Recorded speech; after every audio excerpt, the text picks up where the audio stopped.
They keep on pounding away. Krusky Merritt stacked up again by Jordan Davis. Second effort to the goal line. And he is. It depends when they say his forward. He's in. He was out. He was in. He's in officially. Well, initial surge was stopped by Davis, but Krusky Merritt kept on battling. Yeah, we're going back to Saturday. I mean, there's so much from yesterday to discuss, including some forward progress in the end of that Pittsburgh-Detroit game, which was just amazing. I mean, we had the Thursday night 2-point conversion, and we had the last play of Pittsburgh-Detroit yesterday. The NFL season has been great. It's too bad our team hasn't been a meaningful participant. Good morning, everybody. You know, that Krusky Merritt second effort run gave Washington a 10-7 late first half lead. I mean, if you were watching this game, no offense taken if you weren't, but this was a totally winnable game. Not because the Skins are a better team than the Eagles, they're not, but because they came to play, and the Eagles are far from the most explosive team in the NFL, and you get those games in which things happen. What a great second effort run by Bill. They had that lead. They got bullied around, though, when the second half started, especially after Marcus Mariota left the game injured. The chances then were reduced to pretty much zero. Leaving the game injured is the story of the season, and he did that, as did 3 or 4 others. But, you know, for those of you looking for Dan Quinn's team to roll over and play dead, they didn't. And they definitely didn't when Nick Sirianni made the decision to go for 2 late in the game, up 17. I'll have a few minutes on that when I get to my game take. Max is with me. A lot of NFL to go through, a lot of the college to get through. Remember, we left you on Friday. There were 4 college playoff games, and 2 of them were really good. And by the way, congrats to JMU for the backdoor cover. I mean, they were getting absolutely manhandled. That looked like, okay, we can't do that again as college football fans, as college football decision makers. We can't have 2 of the G5s in there. Tulane got routed earlier in the day by Ole Miss. And then JMU, I mean, literally, it seemed like every play Oregon ran, it could and would potentially break for 30-plus yards, if not a score. But JMU's got some offense, man. They scored 28 points in the second half. And down 48-13, they rolled to a late backdoor cover after a 99-yard drive and a 4th and goal touchdown. It was beautiful. JMU was a smell test pick on another ridiculously smoking hot weekend for the smell test. 6-3-1 now going into tonight, where I gave out the Colts plus the points. This is going to probably, it has a chance to go down as the best smell test year for me ever. I'm approaching 64% for the season, and still a lot to go. I mean, we got bowl games, we got more playoff games in college, we got 2 more NFL regular season weekends and a lot of playoff wins. But, you know, the Madison game pretty much, held the form in terms of the way the season's going. That game had no chance with the underdog covering until they did. Anyway, back to our team and the game it played on Saturday night. The Eagles clinched the NFC East on Saturday night here in Landover. They really pushed Washington around for the final 18 minutes of that game. And they had that opportunity because Washington was down to their 3rd-string quarterback. And Josh Johnson, bless his heart, was not prepared and ready for the rigors of an NFL game and throwing the forward pass, which he had not done much of in recent years. But with that win, the Eagles clinched their back-to-back division titles, becoming the first NFC East team to do that since 2004. We've had that conversation for 20 years, if you can believe it. Now, it didn't become a conversation until maybe 10 years ago, but that 20-year streak of a new NFC East champion every year is over. The Eagles still have seeding to play for the rest of the way, so when Washington finishes up the season at the link with whoever is on the roster at that point, they might have something to play for. Washington had nothing to play for on Saturday, but they played like they did on Saturday evening. No doubt, if you were paying attention to that game, it was pretty obvious. They came pumped up, fired up to play the game. Maybe it was that NFC East division tournament that Quinn pitched with, the first round victory over the Giants to survive and advance to the second round against the Eagles. That's what he was pitching all week. They seemed to buy into it because they competed from the jump. They played hard. They played, fired up, excited football. They wanted it. You could feel it through the TV screen, with the opening kickoff, the Will Shipley fumble, the Sanders still strip, the recovery by Kane Medrano. That sideline was on fire. You could feel it with every Bobby Wagner tackle, with every run by their running backs. Man, Chris Rodriguez and Krosky Merritt, the effort they've given as runners here this season, especially on Saturday, was legit. Now, the Eagles didn't have Jalen Carter up front. That's a big miss for them, and they've been run on a little bit. We talked about that on Friday. But you could feel the excitement on the sideline when Jake Elliott missed three first-half field goals. You could feel it when Terry McLaurin caught that 40-yard contested catch throw by Mariota. Look, we all watch enough NFL. Like, if you just chalk it up, well, eventually it was going to go the way it did. You haven't watched the NFL. That game was not, eventually going to go anyway with Marcus Mariota in the game. They had a legitimate chance to win that football game until his injured hand and I guess quad and concussion and whatever else he had led to Josh Johnson coming in to play. And Josh Johnson was terrible. But that's what you get typically from a third string quarterback, especially when he's 39 years old. So Washington's 4-11.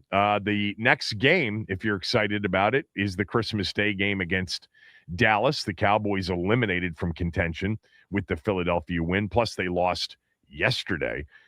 We don't know who will start at quarterback. It sounds like it's Josh Johnson with Sam Hartman backing him up.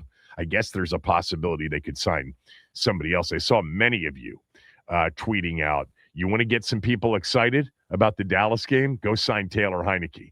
Yeah, the problem is Taylor Heineke doesn't know the offense. They have to have people in the game that know the offense. So that would be Johnson, Hartman. I heard Keim this morning early on the Junkies mention Jeff Driscoll, who's on somebody's practice squad. Obviously, he knows the offense from last year.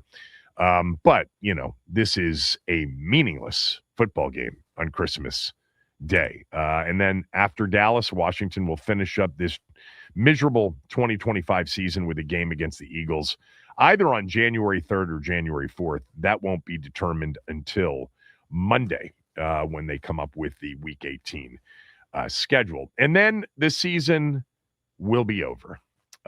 This incredibly pathetic, disjointed, discombobulated, miserable, depressing, angst-ridden for a while anyway, season, which can't end soon enough. I was mentioning on my podcast yesterday because it just made me think of how quickly we get here. And the NFL season is such a sprint in so many ways. Like, I know it's 17 games over 18 weeks, and it eventually will be 18 games over either 19 or 20 weeks. Despite all the injuries and the late season injuries and the quarterbacks that Kansas City lost Gardner Minshew apparently to a torn ACL yesterday. So that's 2 ACLs, 2 quarterbacks in 2 weeks. But I think we're going to eventually get that 18th game. It's still, when we're sitting here in August and September, you just know, before you know it, it's going to be, getting cold, the leaves changing, Halloween, Thanksgiving, Christmas, and then all of a sudden, it's January. It's brutal outside, but you've got, playoff football to watch inside. And we're going to have it this year, but without our team. We were certainly, many of us, I certainly was, super excited about this season. And when you think about it, that that season, even a month into it, was still very much in play. When Jaden came back from injury number 1 and played lights out against the Chargers in what turned out to be a blowout win over a team that's very good, 11-4. The Chargers are. They were 3-2, remember, in that moment. And there wasn't a lot to be super concerned about. You know, the defense hadn't played very well. There was that. And the injuries were starting to mount, but we didn't know how serious they would become. And then the Bears were coming in for a Monday night game. And at that point, Chicago wasn't supposed to be very good, we thought. And on a rainy night late in the game, a fumbled attempt at a handoff, and that game slipped away, as did the season that came after it. And here we are, nearing the end of a season that does in many ways feel so familiar. Games in late December with nothing at stake. Really no chance to turn even the last few games into anything. I mean, I'm going to weigh in on the Nick Sirianni decision to rub it in to Washington at the end with the 2-point conversion with 4:26 left when I get to the game take, and I do have 3 or 4 minutes on that. But even trying to exact revenge, which was what Quinn said after the game, is going to come with a continuation of players who really aren't players who you would put out there in a big, meaningful revenge game, right? At that point, it might be Sam Hartman taking snaps at quarterback. Anyway, the story of 2025, the wounded, the wobbly, the kicked in the teeth repeatedly while down season. Good news is, and I mentioned this yesterday, this isn't soccer. They're not going to be relegated. They'll be back in the NFL next year playing an NFL schedule, and they'll have a chance to prove that this was just a one-year aberration. But, despite injuries being far and away the obvious number one reason for where they are, they need better players, clearly, across the board. Because they're backup players and the backups to the backups and the backups to the backups to the backups that ended up getting into games this year just weren't anywhere near good enough. They got a lot of work. And we've got, I guess, an entertaining offseason to discuss all of the moves and non-moves that this team will be involved in making. And there are going to be a lot of them. I still can't move on from what, to me, will be number one on the list. You can't possibly be a legitimate contender when your defense is as bad as theirs. And yeah, they were trying hard. They were flying around. There are some players. I mean, Bobby Wagner, my God, the dude at his age to be hitting people the way he hits, to be giving that level of effort, a pro's pro. But this is truly one of the absolute worst defenses I've ever seen for our franchise. Although it'd be hard to name, more than 10 over all of the years of watching football that are any worse than this one. That's where it all starts in the offseason. You can make the case very easily. You can rationalize what happened to the team this year and say, if you've got your starting quarterback, even if we are concerned about health, and he's healthy, and you don't lose your number one wide receiver and your number two wide receiver and your number one running back and your number one offensive lineman, et cetera, you could see a quick turnaround offensively. Defense is variable year to year, but they don't have anybody. And they don't have anybody to organize it and to coach it at this point. That's going to be number one in the offseason. You can't possibly, no matter who's playing quarterback for your team, no matter how well you play offensive football like they did last year. Last year, to go as far as they did, not being able to stop anybody, was the flukish part of it. Really, that was the flukish part of it, is that the defense was so bad, and yet they were able to win 2 road playoff games and win 12 in the regular season. Can't count on that to happen again. Got to get better on defense. In particular, that's where it starts for me in this offseason.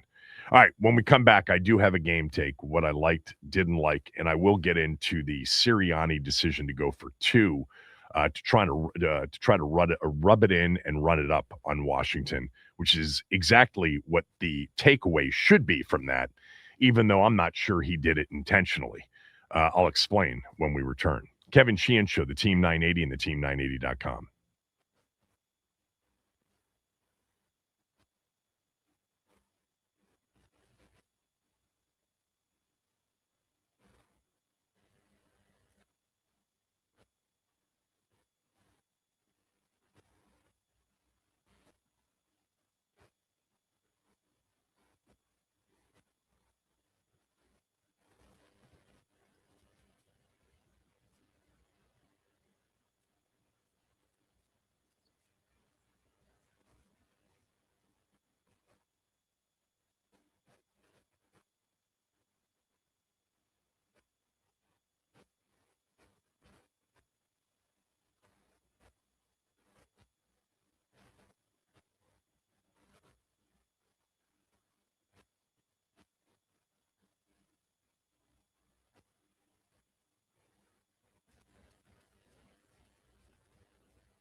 180th meeting between Washington and Philadelphia. Off we go from Landover.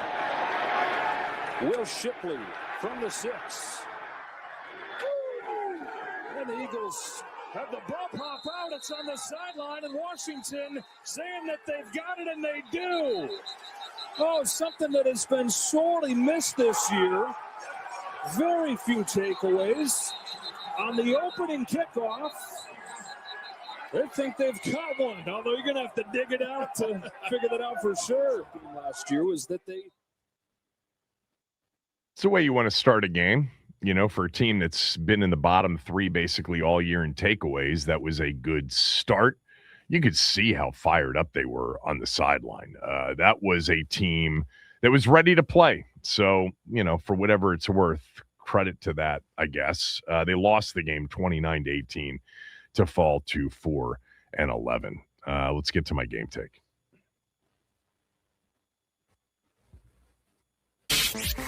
Kevin's Take, the good, the bad, and the ugly from yesterday's Washington.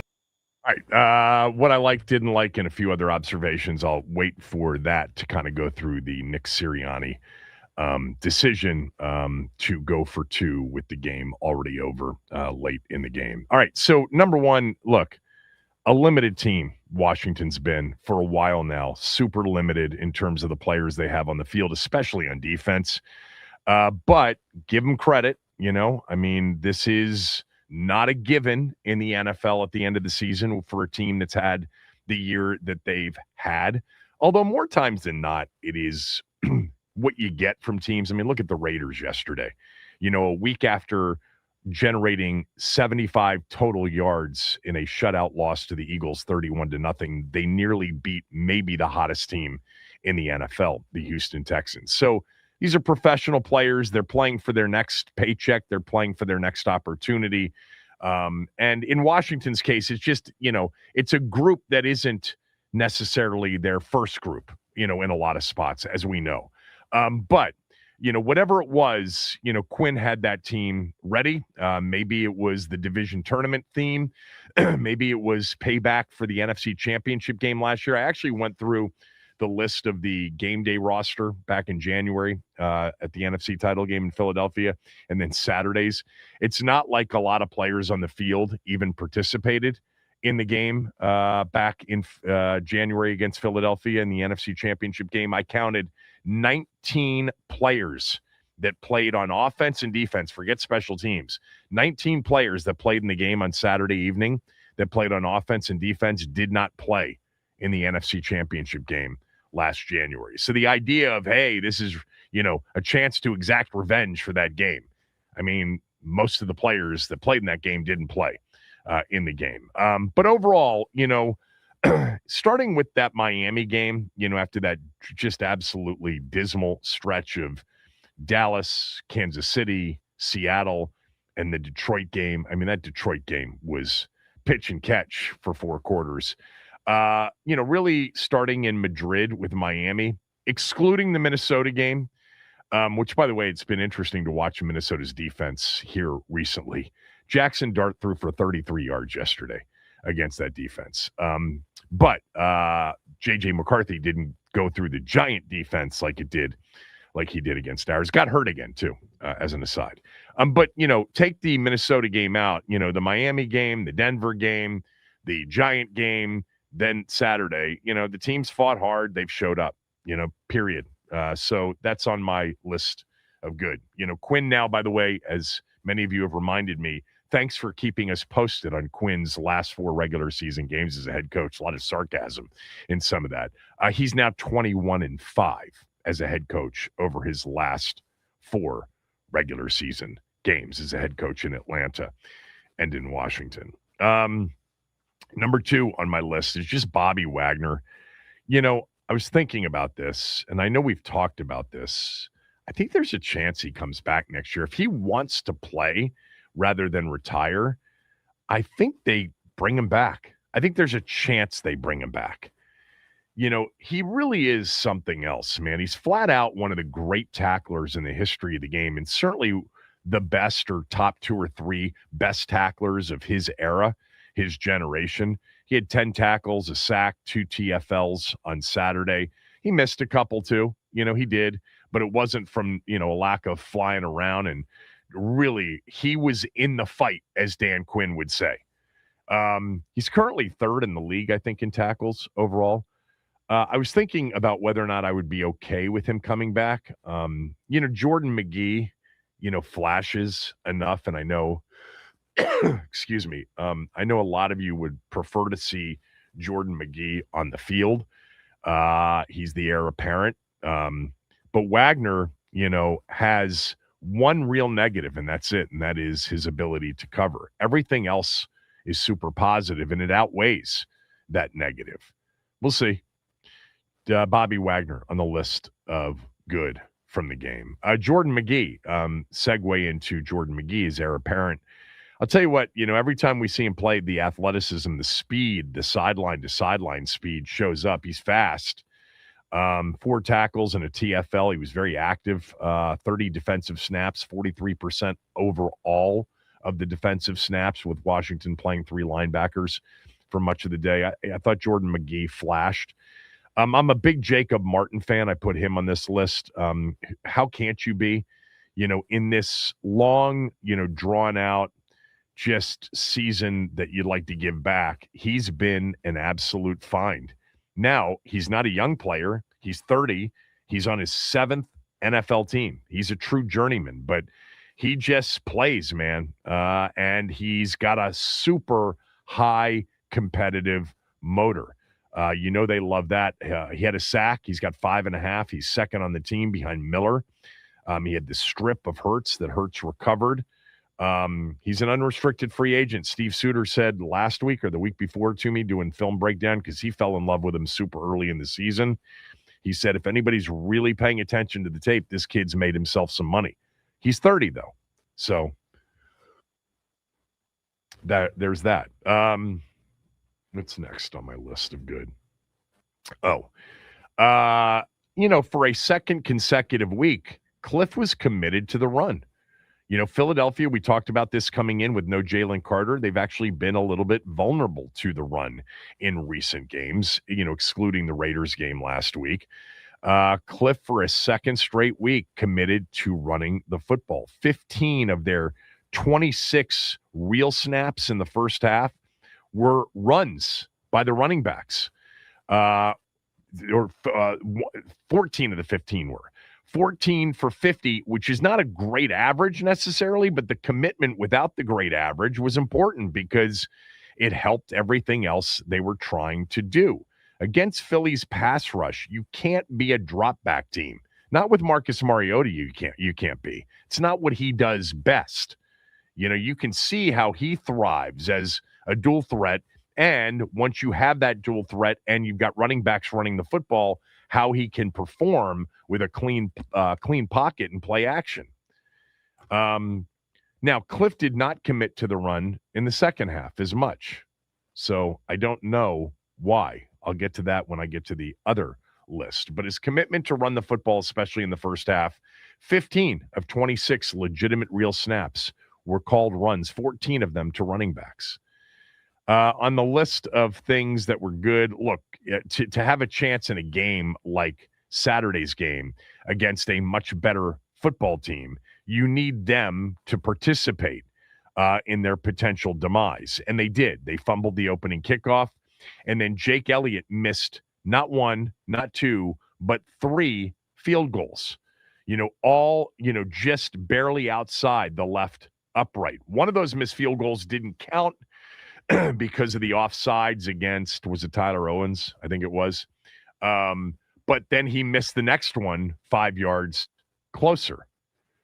So you needed that, in a game like Saturday's. And they got it. They just, unfortunately, ran out of steam, especially when Marcus Mariota left the game. I thought there were a couple of other players that had, decent performances. I thought Terry McLaurin was outstanding. I thought Treylon Burks is certainly a guy that you were going to talk a lot about when we get to the offseason. I thought both running backs, Rodriguez in particular, he just runs so, hard. That last run with the game over when they were down 29-10 of 20 yards, He's worth bringing back. He's a restricted free agent and perhaps putting at the top of that depth chart next year. I think he is. I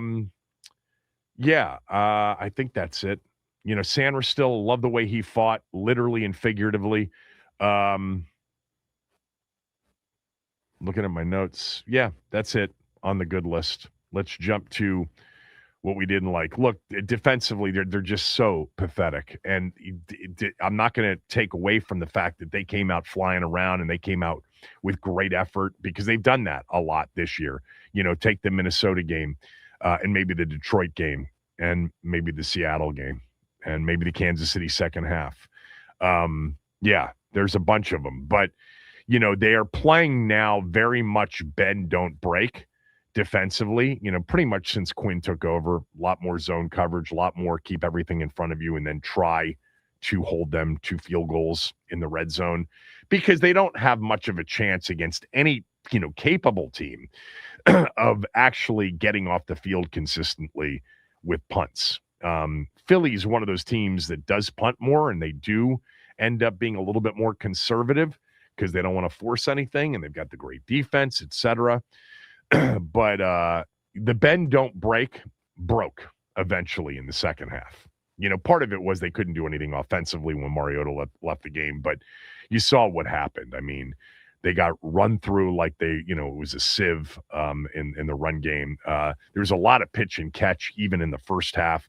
Philadelphia's first scoring drive, which was 7 plays, 63 yards, I think it was, for the touchdown, was easy.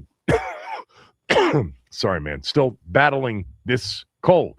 They still, gave up so much. I mean, in the first half, A.J. Brown had 8 catches for 86 yards, and they were all easy, like nobody near him, because that's what they were doing. They were playing it that way. They just eventually ultimately broke, and they gave up, 130 plus yards to Barkley. They gave up one easy scramble after another to Hurts. I mean, Bigsby came in and ran right through him. Like I mentioned, A.J. Brown and Devontae Smith combined for 12 catches in the first half, 15 overall. The third and long touchdown pass to Goddard. That's actually a really good throw by Jalen Hurts. But number one on the list of bad is that the bend don't break defense did break eventually. I got to go to Cliff here for 2 and 3 on my bad list. We had this situation in the Minnesota game where they got down 1st and goal at the 4, and they ran Rodriguez, who was averaging 8 yards a carry, and they ran him to the 2, and then it was a 2nd down, 3rd down, 4th down throw, and then no score, and Minnesota took over and drove 98 yards in 3 days. But what we had on Saturday is a recovered fumble, and you got Rodriguez for 3, Rodriguez for 5, Rodriguez for 6, Rodriguez for 3. It's 1st and goal. Rodriguez for 3 down to the 2-yard line. It's 2nd and goal, and we go throw, field goal. Cliff, come on, man. Like, he can basically, even if he gets hit in the backfield, get you back to the line of scrimmage or at least +1. I want to see 3 runs. If you need all 3. You know why? Because we haven't tried it that way. How about let's try it that way and see if that works? Throw. Yeah. And look, Mariota had Burks. Burks, whether he got held, interfered with, whatever you think was the case, it doesn't matter. Burks was open and Mariota missed him on 3rd and goal. That ball was just too high and not catchable. But it was the same kind of back line throw that Debo dropped in the Minnesota game. So they had a chance, and if they score, you're not really, but it's like Rodriguez is running over him here to start the game. What are we doing? Let's just try something different. At least I guess you can say they didn't try the tackle eligible. And then I gave Cliff credit for committing to the run in the first half, but then in the second half, up 10-7, Washington, receives the second half kickoff. Good return by Chris Moore, I think it was. And he does take a shot down the field and complete a big one to Burks. And then it's throw, punt. you ran effectively in the first half. They don't have Jalen Carter. It's a big difference when that dude isn't on the field for them. So, yeah, and what happened after that? 17 plays, 83 yards, 10 minutes, 35 seconds, and Philly's got the lead. Next drive, Mariota in the game. He gets hurt, ultimately. Josh Johnson comes in and throws an interception. Actually, it was the end of that first drive. My fault. It was the end of the drive, that first drive when they went throw, that Mariota got hurt. I understand on 3rd and 10, you're not going to run it more likely than not, but how about on 1st and 10? Let's just try something new occasionally. 3rd downs offensively were a problem. 2 for 10. That's not good. And then back to Cliff for a moment. The decisions, it's not just Cliff. It's Quinn. Down 21-10, they decided to punt the football with 9 minutes and 11 seconds to go from their own 40 on a 4th and 4. I actually did not have much of a problem with that in the moment because I didn't think that Josh Johnson was capable of making a play to advance the chains. So I thought maybe their best chance is to punt and get it back. And by the way, they did in a 3-and-out, miraculous 3-and-out that they stopped Philadelphia on. But the next one with 6.5 to go from your own 44, 4th and 6, down 21-10, now you're down to a limited number of possessions left in the game. You got to go for that one. You have to go for that one. First one, I didn't have as much of a problem with. That one just seemed obvious to me. But I understand the hesitance with what it looked like with Josh Johnson. But at that point, who cares? Maybe you get a DPI. Maybe you get a defensive hold. Maybe they jump off sides. Maybe they hit him late after an incompletion or an interception. I understand why he probably thought we don't have much of a chance to get it, but who cares down 21-10 at that point? I mean, I guess if you had Washington plus the 7, you might be saying, let's punt. Maybe we get one stop and we get a backdoor cover at the end. I was thinking that way. But really, true, I was thinking you got to go for that on 4th down with or without, one of your top 2 quarterbacks in the game. All right. I'll get to the Sirianni. Also, real quickly on the list of not good, Josh Johnson. I mean, love him. He's Jay Gruden once said one of the smartest players who's ever played for him. When you're 39 years old and you're on your 27th team already, you know that there's something to this guy. There's definitely something to him. Apparently, he's incredibly bright, incredibly great in the locker room. And I don't blame him for playing poorly. Look at what Mariota did when he came in for Jaden, when Jaden left games. That was not anywhere near. I mean, the Mariota performances against Minnesota, against Dallas, it's just much easier to have the prep and to be there all week. But Josh Johnson's interception was terrible. I mean, for a vet to throw all the way across the field as he's backing up off of both back feet seemed ill-advised. All right, I'll get to the Sirianni decision next.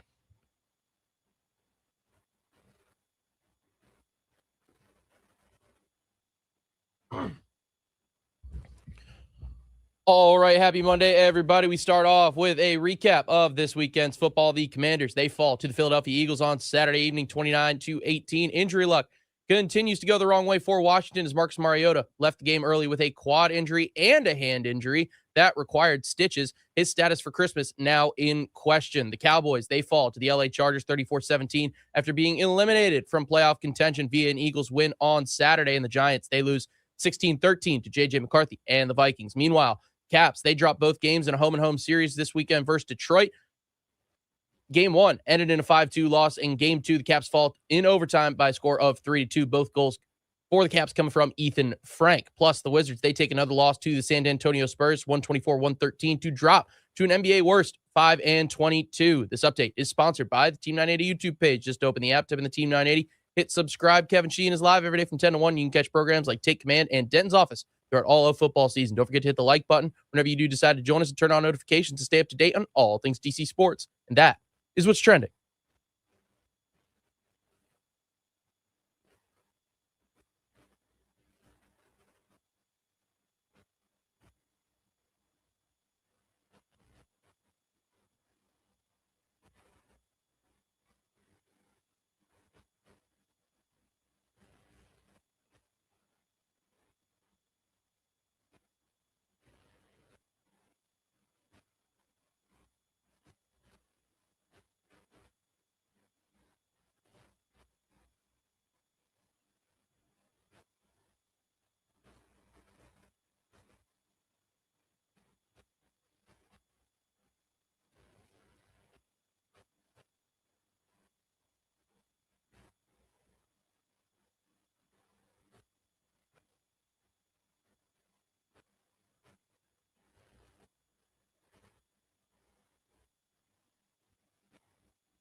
Obviously, it's their choice to go for two there, Right and on. it's your job to stop them. But is there an unspoken respect between coaches, teams, where in a game in that situation you don't do that? And kind of, did you feel like it was a little bit of a sign of disrespect?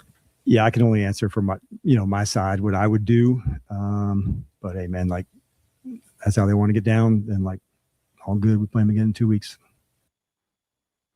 That was a big part of the conversation post game. So let's get to some other observations. And I have more than just this decision, but I'll start with, the decision that Dan Quinn just spoke to. Nick Sirianni's decision, the Eagles' decision to go for two, up 17 with 4 minutes and 26 seconds left in the game. That was a decision, by the way, that sparked, a post-play fight, fracas, however you want to describe it, that led to 3 players getting tossed from the game. So the first thing for me is to just, see if I'm missing anything about the play, which immediately I felt in the absolute moment was a fairly obvious attempt by the Eagles to run up the score, to rub it in. So let's look at the context of the moment to determine if there was any kind of legitimate football reason for the Eagles to go for two. I won't bury the lead. The answer is no. There was no real football reason to go for two. There's 4 minutes and 26 seconds left. The Eagles just scored to take a 27-10 lead. Washington had Josh Johnson in the game, their third-string quarterback. They were getting their asses kicked all over the field. They had no chance to score with him at quarterback. They had become a sieve defensively. The game was over, and I mean way over. I mean, it would have taken an act of God for Washington to come back, no matter what the score became after that touchdown and after the PAT or 2-point decision. Whether they were down 27-10, 28-10, or 29-10, it was never going to happen in any world that we live in as sports fans, or in any world in which those players play in games. That game was completely over. Think about it this way. It would have likely required that Washington not only score 3 times, but score twice after recovering onside kicks. So why did he do it? So many of you think, well, I heard him talk about the chart. The chart says kick. You don't need the chart to understand why you kick up 17, but I'll explain it to you. The chart doesn't say go for 2 up 17. It says kick the extra point. You can Google any 2-point conversion chart on the internet. Up 17, kick, go for 1. And the reason for that is simple. The upside of going up 19 points isn't worth the downside of being up 17 if you miss the 2-pointer. Because if you're up 17, the other team does not have to convert a 2-point play if they miraculously score 3 times to tie you. So let's just get that out of the way. The chart does not say go for 2. It says kick. And you don't really need to be a rocket scientist to figure out why. I understand the idea of, well, if you go up 19, that means they need 2 touchdowns with 2 2-point conversions and a field goal to tie. Yeah, but they don't need any 2-point conversions if you miss. Many thought that it was because he had lost confidence in his kicker, Jake Elliott, after Elliott missed those field goals in the first half. Well, that can't be true because even though Greg Olsen said it on the broadcast, because they had scored 2 touchdowns previous to that one, and Elliott kicked the extra points. So he didn't have an issue with Jake Elliott kicking extra points. I even thought of I wonder if it's like a tiebreaker thing, net points or something, for seeding down the. No, that's like number 9 on the tiebreaker list. That's not the reason why. So, despite Sirianni denying that they were trying to run it up, by the way, let me just mention, I actually believe there is a world in which Nick Sirianni didn't really think about it and wasn't doing it intentionally. He is a total meathead. There's no doubt he could have been completely oblivious to what was going on. I don't discount the possibility that it wasn't intentional. However, it doesn't matter. There's really no other way to view it if you're watching it and you've been a football fan for a while, or if you're the other team, than to view it as an attempt to rub Washington's nose in their own miserable stink of a game and a season.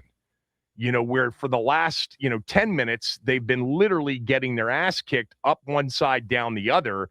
The game is completely over. They've got essentially a second practice squad worth of players in the game. The game's over. The season's been over. The appearance, the takeaway, if you're watching that, is the Eagles are going low road and smearing Washington's nose in it. By the way, the low road is the preferred road for that franchise, typically, and for that coach. So no surprise there. But again, I hold open the possibility that he's so oblivious, this dude is. He's a great coach, clearly. They're a much better team. We'll get to that in a moment. But that it wasn't intentional. So, look, there are a couple of things here. Number one is this, okay? And anybody who's ever competed at anything in life, sports, or whatever, you have to say this. Can't call, bad sportsmanship, foul. Can't do that. You can't do that because it's their job, Washington's job, the Redskins' job to stop them, period. The game leading up to that touchdown and then on the 2-point conversion, Washington put themselves into the position to get punked by, a classless head coach and franchise because they're nowhere near as good as that team. So get better, become as good as that team, and stop them next time. That is number one overall. You can have multiple conversations. You can say, you know what? Stop them if you don't like it. If you don't feel like you're, that's not within the realm of sportsmanship, stop them. Get better and stop them. That's 100% true. You can also contemplate why Philadelphia would do that. And that leads me to this. I don't see how the juice was worth the squeeze. It was not a chart play. It wasn't a kicker concern. Why would you risk your starters on a play like that? It seems a bit stupid. You have to know, although, again, I think he's a pretty limited, cerebral head coach. So perhaps he's not thinking about this, but somebody should think about, if you do this with our starters, it could be perceived as a sign of disrespect, and it may lead to S happening because that's what we're doing. That's going to be the perception of it from anybody that's watching and the other team that's playing. Do we want our best players out on the field for a totally unnecessary play that has a decent chance of leading to an absolute fracas and somebody getting hurt, somebody getting tossed, somebody getting suspended? Who knows? Look, it's very possible that he was not expecting, because of the way they had played the last 18 minutes of the game, he may have just looked at our team and said, they're done. They got no fight in them. They're not going to care. We're going to rub it in, try to get an extra point. Why not? And thought that maybe the team would kind of roll over submissively. And that leads me to my last point, which is this. I'm glad that they didn't. To me, there's no downside in that moment to responding by swinging back. There's a bigger downside to not responding if you're Washington in that case. Even if that dope didn't do it on purpose because he's completely oblivious to those kinds of things, it doesn't matter. You take it as spitting in the face of a team that's down, and it's much better to swing back than to lie there and take it. So I'm glad they did that. As far as, Quinn saying we got another game back, we'll see him again. Yeah, the problem is that we're not going to see him again. We don't have a full-fledged ability to see him again the way he wants to see him again. Unless you go low road like they are or play outside the rules. I'll tell you one thing, it's certainly got to be a big part of preparing for next year's games. Remember what happened Remember what that idiot did, even if he didn't do it intentionally. You got to use that.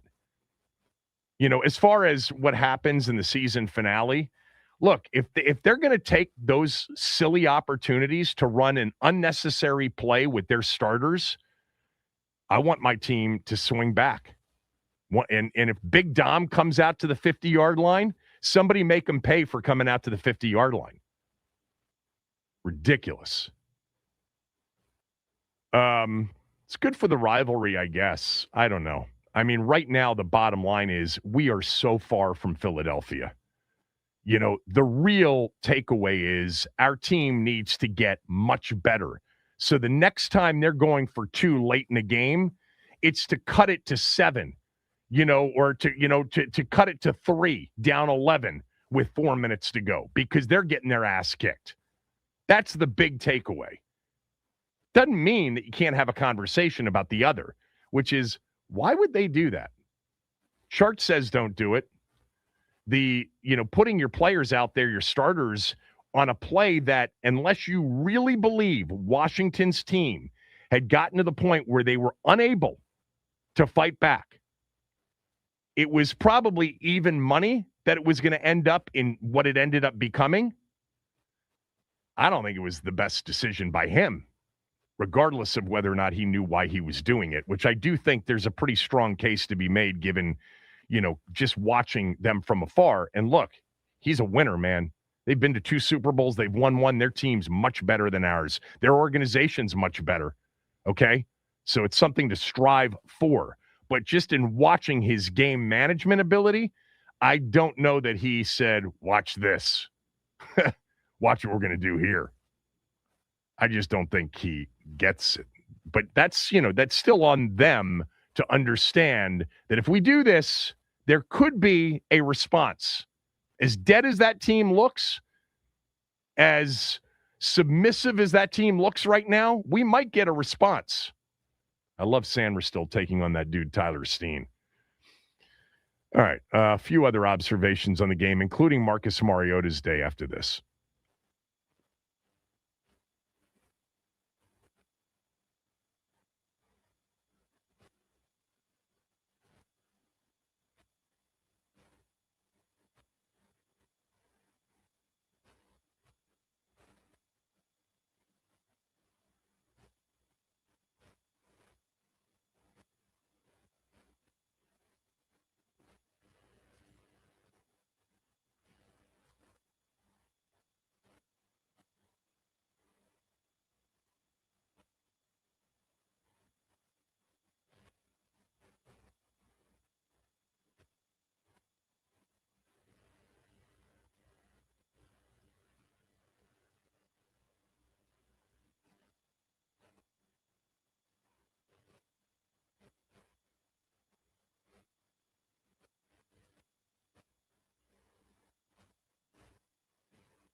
You can start lining it up on the phones if you want to weigh in, 301-230-0980. Anything about the game Saturday, including the Sirianni decision, have at it, 301-230-0980. We'll get to the other NFL. We'll get to the college games from over the weekend. Loved the first two. The Bama game on Friday night at Oklahoma, and then the A&M Miami game was a grown man game in the trenches. That was entertaining, and give Madison a lot of credit, man. I mean, they scored 34 points in Eugene. Didn't win, but we now have quarterfinals set for December 31st and January 1. All right, a few other observations on the game. I don't know if you noticed this, but, a few minutes after going for two, and by the way, succeeding, they made it 29-10.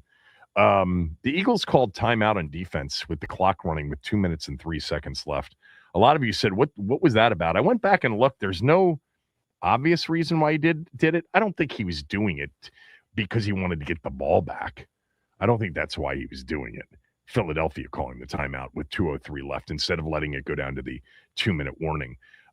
Washington at that point, was down 29-10. They ended up scoring and whatever. But, I was looking for, do they have 11 men on the field? Is there some sort of miscommunication, and those are all justifiable reasons, even up 29-10 to call timeout quickly. But I couldn't find the reason for it. So I don't know why he did that. Dan Quinn's challenge of an assist, a replay assist call in the first half. Just so you know, there have been a few challenges this year of replay assist that have been successful. So replay assist doesn't always get it right. They have to make a quick call. I think if it's a quick call and it's a close call, they should probably let the call stand on the field. But I didn't have a huge problem with him doing it there because I've seen a couple of times replay assist be overturned this year. What else real quickly before I get to Mariota? When Quan Martin intercepted that 4th and 7 pass, which, by the way, was nullified by the holding penalty against Harris, against A.J. Brown. Harris basically tackled A.J. Brown. It was an obvious call. But Quan Martin was really advocating, really pushing for, I got both feet in. Dude, it was 4th and 7. You don't want to intercept that ball. You want to knock it down. You don't want to intercept it and run out of bounds inside your own 10-yard line. It's like a loss of like 30 yards. Have some awareness about the situation. That, it didn't matter because Will Harris tackled A.J. Brown in the field of play. But you got to know that on 4th down, a deep pass down the field, knock it down. Don't intercept it. Or you're going to end up losing, 25, 30, 35 yards of field position. All right, Marcus Mariota. So before the injury, I didn't think it was his best game, but, it wasn't a bad game. He gave him a chance. They had no chance without him. We saw that with Josh Johnson in the game. He missed some things. He missed that opening drive throw to Burks, who was open. That was a high ball. Even if you think Burks was interfered with or held, I thought that was debatable.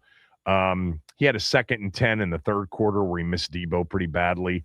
His accuracy has always been a bit of the issue. What isn't an issue for Marcus Mariota is his ability to extend, his ability to create off schedule, his ability to be a dual threat quarterback. I mean, his mobility and his, intelligent mobility is his number one attribute, on field. And then being able to identify as a veteran quarterback, Adoree Jackson's covering Terry McLaurin. Let's take advantage of this opportunity because it may not happen again. And he threw a 40-yard strike. Some of you thought that throw was underthrown. I didn't. I thought, I don't know. A 40-yard explosive against Philadelphia's defense, I'll take it. It was a good enough throw. I don't think Terry scores with a better throw necessarily. Maybe. I thought, overall, what was he, 7 of 14 for 95 yards before he got hurt? It was one of those games where if he stays in the game, if he doesn't get hurt, I think Washington hangs in there and they've got a legit chance. I do. He left the game 10-7 lead, never came back into the game, and they never even sniffed scoring again until the very end when Philly was playing soft down, for that final drive. I gave him C+, B-. somewhere in that range. What else? Oh, I noted in the post-game notes from the team. So Tress Way played in his 194th game as a Redskin / WFTer / Commander. 6th all-time on the list, franchise list, games played. He passed Don Warren for 6th, and he'll tie Len Haas by punting in the final 2 games. And if they re-sign him, and why wouldn't they, right? He's an unrestricted free agent. He'll end up passing Butts and Monk next year, and he'll end up being number 3 behind Darrell Green and Monty Coleman on the all-time games played list. Impressive career for Tress Way. There's been very little to cheer about during his time here, other than last year, which was fun. But he has been not only, a class act on and off the field, but he's been a really good punter. He's been an exceptional punter for many of those years, and he's having a good season this year. I would think that that's going to be on the list of bring him back. Can you imagine if they've got a kicker and a punter issue? You don't want that. Hopefully they won't punt as much next year. All right, 301-230-0980, 301-230-0980. Your chance to weigh in. Phone lines are open. Let's start with our guy, Joe in Springfield. Joe, go ahead. Hey, Kevin, what's going on? What's up, Joe? So I would say it felt like a tale of two halves, although I got to say what I did like is that, we tried to respond quickly. Special teams, Mike Sanders still up until he got the ejection. He came to play. Bobby Wagner looked like he was like his he last didn't get game of his ejected. career, the way Sanders still didn't get ejected. Oh, I'm sorry. That was Quan Martin. I'm sorry. Yeah. My bad. But Sanders was playing fantastic. Yeah. So, Bobby Wagner felt like he was playing his last game of his career because he really wanted that. What I really did not like, and I understand that, your running game was okay, but the very first possession after we forced the fumble, you're down at the Eagles' 2-yard line. Pound the ball in. And Dan Quinn, if you know you're a gambler, you always go for on 4th down. Why did you kick the field goal there on 4th down at the 2-yard line? If you score there, and even if you don't score, you're backing the Eagles up at the 2-yard line. You could possibly force them on a 3 and out. So why kick the field goal? That doesn't make any sense to me when you have the momentum right there in front of you. Yeah, they obviously went for it in Minnesota. Maybe they felt better about, their ability on 4th down with Jaden versus Marcus. I think that's probably part of the calculus. I think the other calculus is that Philly's just not an explosive, high-scoring team in general. Not that Minnesota was, but the ability to kind of churn it out exists. So I don't know. The Minnesota is like, we'll give J.J. McCarthy the ball at the 2-yard line, 98 yards. He stinks. Of course, not against our defense. He didn't. Yeah, coming away with nothing like the Minnesota game was probably on their mind. I just can't believe that after the Minnesota opening drive, he didn't run the ball, again, after the first down run that got it to the 2-yard line. I think 36 jams it into the end zone if you give him 2 more chances. What do I know? I had one other from my list that I didn't get to, and I will, so stay tuned for that. But there was a player who played for the first time who actually I thought played pretty well on defense. Let's go to Bones. Bones, go ahead. Good morning, my main man, Kevin Sheehan. How you What's doing, up, brother? How are you, sir? Shout out to my man, Max, man. Hey, Kevin, man, I don't feel the same way about Dan Quinn, man, as you do, man. You got a percentage, like a 70% liking toward Dan Quinn and his style, right? Me, I'm like on the 55 side because, man, I think he done got a little complacent, man, and I believe that's what happened when he was down there in Atlanta, man. Dan Quinn, he a good guy, but he's too much of a good guy. He's too complacent, man, and that's what happened, man. And Cliff Kingsbury, took advantage of that by not calling them daggone running plays and keep on throwing the daggone ball. We moved the ball down there to the goal line again, and Cliff Kingsbury, keep on drifting to calling passing plays. Yeah. Man, I'm telling you, man, Dan Quinn has to address that, man. I swear I hope somebody hire Cliff Kingsbury and give him a job, man, so we can move on, man, because we got some talent on this offense. We definitely got an offensive line. We got a hell of an offensive line, the offensive man. line's pretty good. And Tunsil didn't play on Saturday, but the offensive line's pretty good. Thanks, Bones. Appreciate it. Let's go to Little. Little, what's up, dude? Go ahead, man. Thanks for holding. Kev, thanks for taking my call. Shout out to Southeast Bones. Bones, what's happening? Hey, look, and shout out to Mad Max. I totally agree with him, Kev. How many times have you seen this man? I call him momentum killer. That's Kingsbury, momentum killer. How many times you see this man in the middle of the field, let alone inside the 10-yard line, get 8 yards on first down and pass 2 times on third? You get 8 yards on first down. You pass on second. You pass on third, and then you punt. Then the defense come back on the field and they ain't got no wind, no breath, no nothing, because the last time they took them on the 18-play drive, the last team would take them on the drive. The defense already worn out. How many times he get inside the 5-yard line and all of a sudden he want to pass the ball? Come on, man. Momentum killer. Ken, what you think that do to your offensive line? And he get all the offensive line, I would have preferred like the Minnesota game that they would have run the football a little bit. I just try it, see if that works. Yeah. Well, at least they didn't try the tackle eligible or something else that was tricky. Man, no, it ain't no tackle out. Man, look, we've been a running team since I've been born. I'm 64. We ain't no pretty boy team. You establish the pass, and once you establish the run game, once you punch them in the gut, we've been like that. We've been like that from day one, all the way back to George Allen, even before him, Vince Lombardi. Come on, man. Well, that's not. That's. I mean, we actually. Yeah.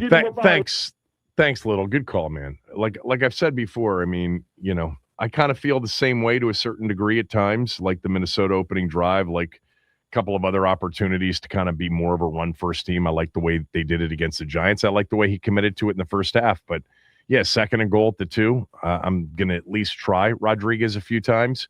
But what's also true, and I've given you guys these numbers before, Washington's among the league leaders in rushing attempts, league leaders in rushing yards, league leaders in EPA and rush offense, just like they were last year. Some of that's the quarterback, but not as much this year as last year was. Dominic in Tampa. Dominic, go ahead.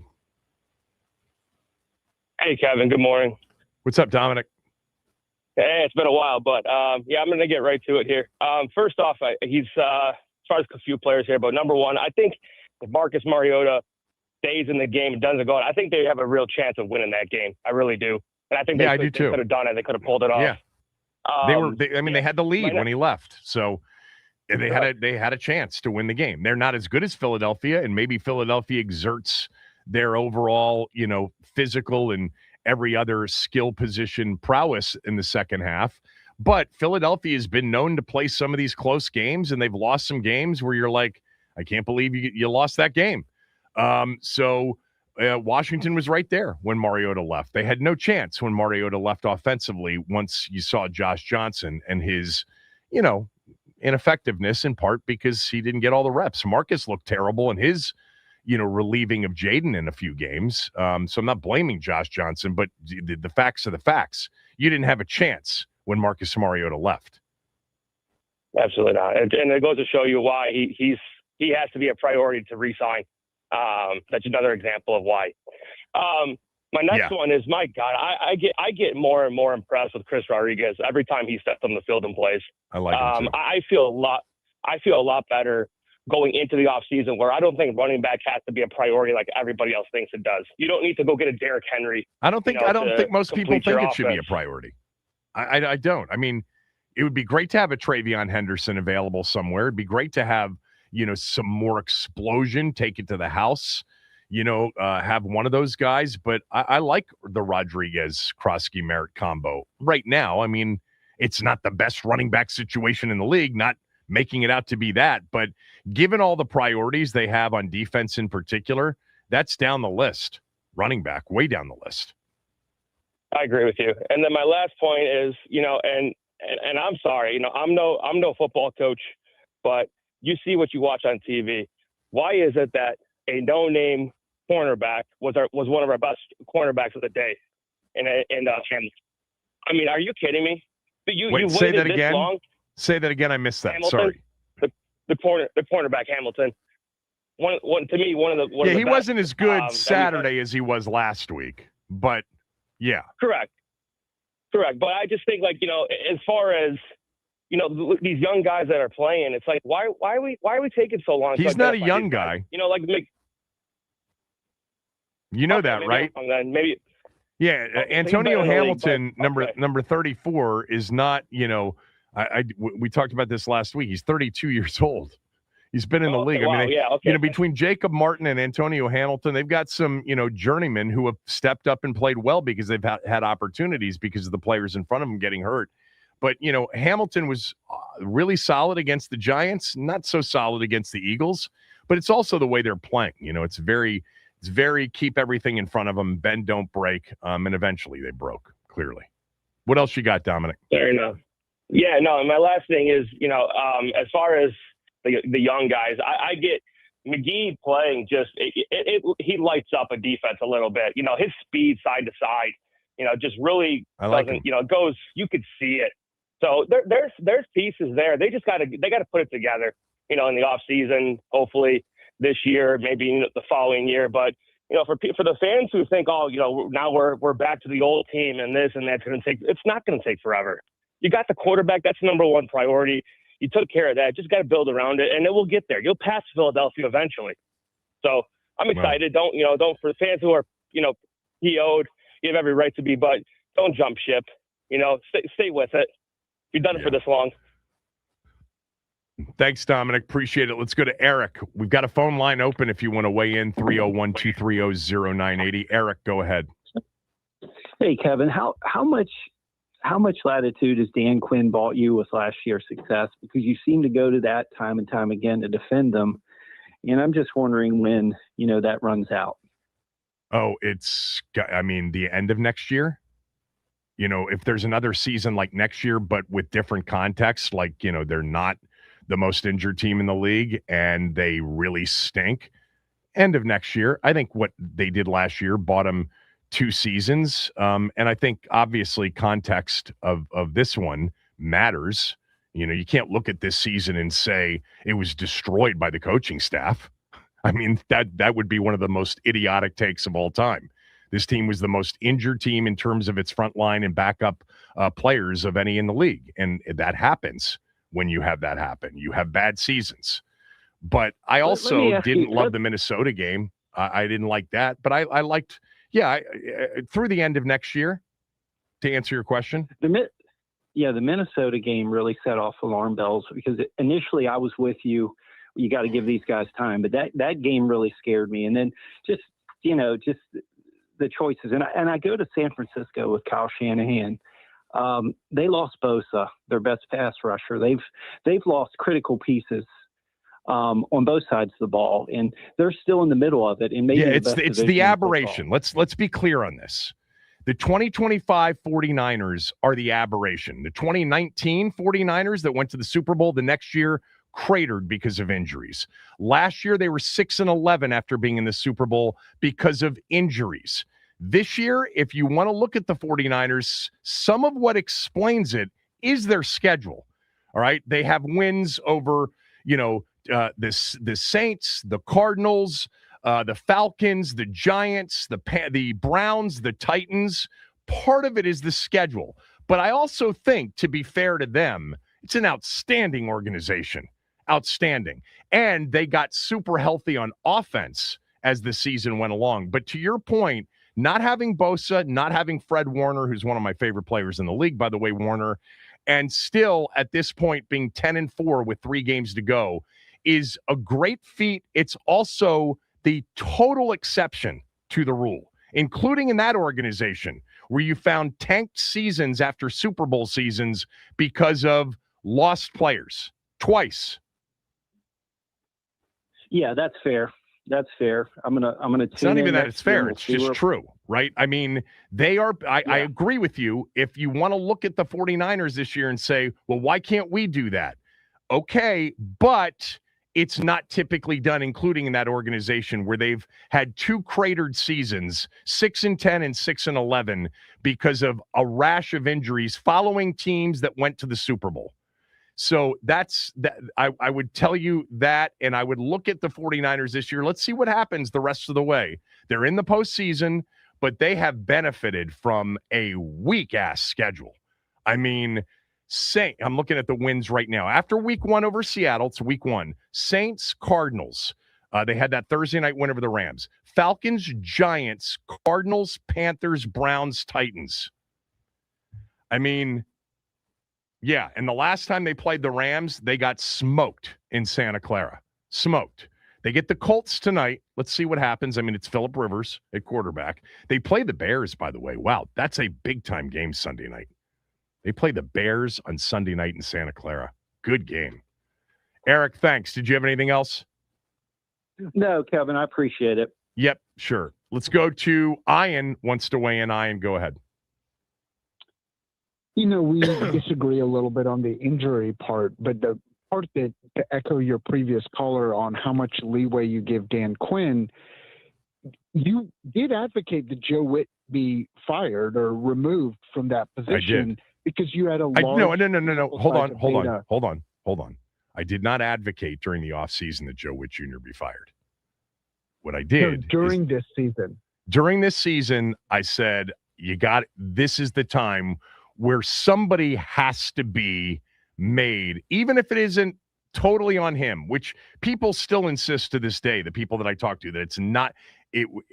But the bottom line is, at that point, what was it, Ian, 28 games or whatever, that he had been the defensive coordinator. The results were just so horrifically bad, somebody had to pay for that. But yes, I certainly felt, even during the offseason, that defensive coordinator was a question mark at the very least.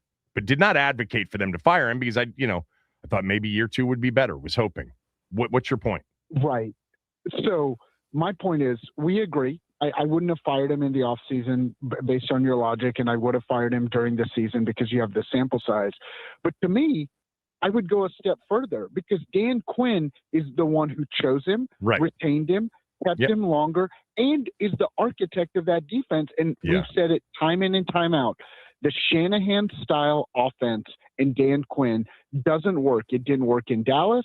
It doesn't work in Washington, and it doesn't work. So, yes, I would fire Dan Quinn on that logic alone, because are you telling me he's going to bring in a new defensive coordinator that is a complete different philosophy shift from him, and he's going to go to an exclusive culture guy, tell the truth Mondays? I don't want that. I want my head coach to have more in-game play calling ability. And again, we can talk about Ben Johnson or Mike McDonald or Mike Vrabel, but when you get better play calling people as your head coach, whether it's on offense preferably or defense, it's better. We now have just kind of a rah-rah culture guy that's Ron Rivera-esque. And I don't think it's going to work. And I keep saying this to you and anyone that talks about injuries. The more you talk about injuries, it's as if you don't hold what happened this season accountable. Because say they stay healthy next year and run it back with a Dan Quinn defense and a Cliff Kingsbury offense. Well, I'm not advocating that. You go to the extremes, and you know that there's some nuance. I've said all season long, clearly, injuries number one. You're an idiot if you think otherwise. But there is something about the way they approached it defensively, the way they stuck with it defensively, the talent defensively, that absolutely has to be addressed, because at the end of the day, even if they had been the healthiest team in the league, my belief is, and we'll never know for sure, that was not going to be a successful defense. And that was going to be a limiting factor against a much more difficult schedule this year. Would it have limited them to 4-11? No, of course not. But would it have limited them from making a postseason run? Maybe. So I'm with you on that. It's the one thing that I will say, it bothers me that they went into this season. And let me add to that. Not only did they go into this season feeling comfortable about this situation, and I said this early in the year, Ian, you know I did, after the Giant games and Raiders games, I'm like, I don't think they realize that they just played two teams that stink along their offensive line, and that they're going to get run out of the gym by Atlanta in that Week 4 game, because Atlanta actually is good on offense, and they did. And that bothers me too. But, maybe enough Tell the Truth Mondays, including this one, will lead to, maybe we go Jim Schwartz. Maybe we go somebody who can really be completely different than whatever, the Quinn philosophy, which, by the way, changed in season if you were paying attention. What else do you have? But I think you have to ask yourself, you've been in business. Do you have a CEO of a company who has a struggling year and then hires a COO that has a completely different approach? Sure, that happens all the time. It happens all the time. Kevin, then I would follow up with, then what is your value? Why do we need to keep Dan Quinn if we're going to bring in a totally different philosophy? Well, because a lot of what happened last year, a lot of what is happening this year in the face of all this adversity is because they have a tremendous leader as a head coach who attracts other people. What does that leadership show you this year? What does that matter that he's a good guy and a good leader? I didn't say good guy. I didn't say good guy. I said a tremendous leader. Okay. Kevin, are you disputing that? On Rivera. Are you disputing that? Think he's a good leader. You don't? He was fired in Atlanta. I do not think Dan Quinn is an effective NFL head coach. Period. Full stop. Okay. We said the same thing about Ron Rivera. So that's a reason for wanting to fire him, rather than debate the fact that everybody in the league and everybody in the building, and they've attracted a number of players, have said that Dan Quinn's largely responsible for the total turnaround of the culture. And by the way, that led to an NFC Championship game in year one. You seem to want to write last year off as completely flukish. No, last year was Jaden Daniels at an MVP level. Yeah. Full stop. Right. That was it. You could have put anyone as a head coach. Was that only it? It was a lot of it. It was a lot of it, but it wasn't only it. It was all of it. I've seen Dan Quinn in Atlanta. I've seen Dan Quinn in Atlanta get fired. I've seen Dan Quinn in Dallas get run out by the Packers in a playoff game at home. Yeah. I've seen enough of Dan Quinn to know what Dan Quinn looks like. 13 points in another playoff game, but whatever. Sure. I've seen Dan Quinn without Jaden Daniels, and I've seen Dan Quinn with an MVP Jaden Daniels. Jaden Daniels was the entire franchise last year. And now that he's injury prone and look, I'm going to tell you right now, I'm not going to change your mind. You're not going to change mine, but he's not getting fired when this season's over. Well, so he will be next year. Then. So you've got one season in your book that says you believe terrible coach.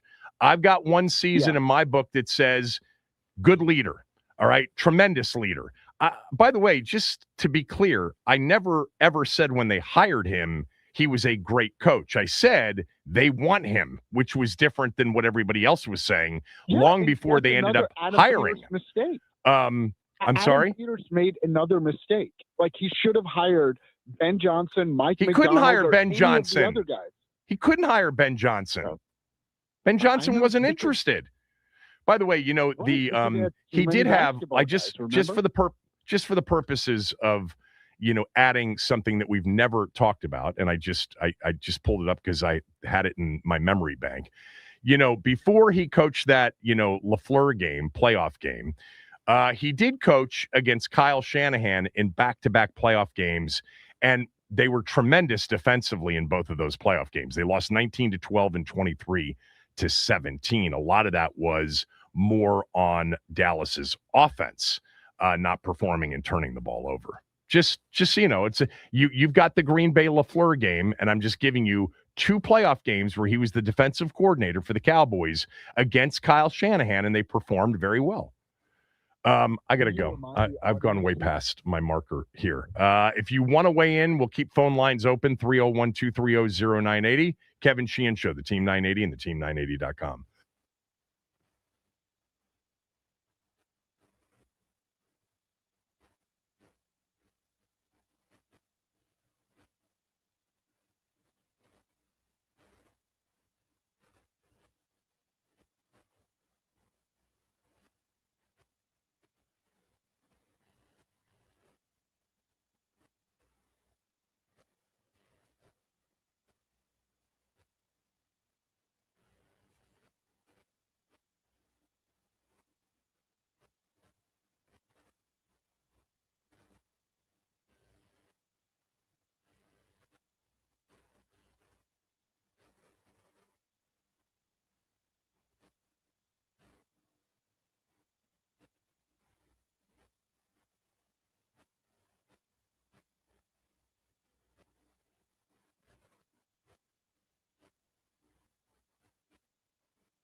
So the other observation that I didn't mention, because I had it at the bottom of my notes, did you see Drake Jackson, number 93, on the field? I think that's his first game of the year. It was, right? yeah. It was the first game. You know, he popped a little bit. I thought that I'm looking at the snap count now to see how often he was out there, because I made note of him as getting pass rush. 22 snaps. 22 snaps. I thought his pass rushing stood out a little bit. You know, what was he, a second round pick that they picked up in San Francisco? Drake Jackson. Was he a second round pick? Yeah, he was.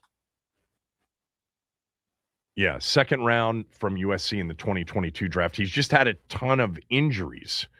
He was on the PUP list last year with patellar tendon. Yeah, and the year before that, it was another injury.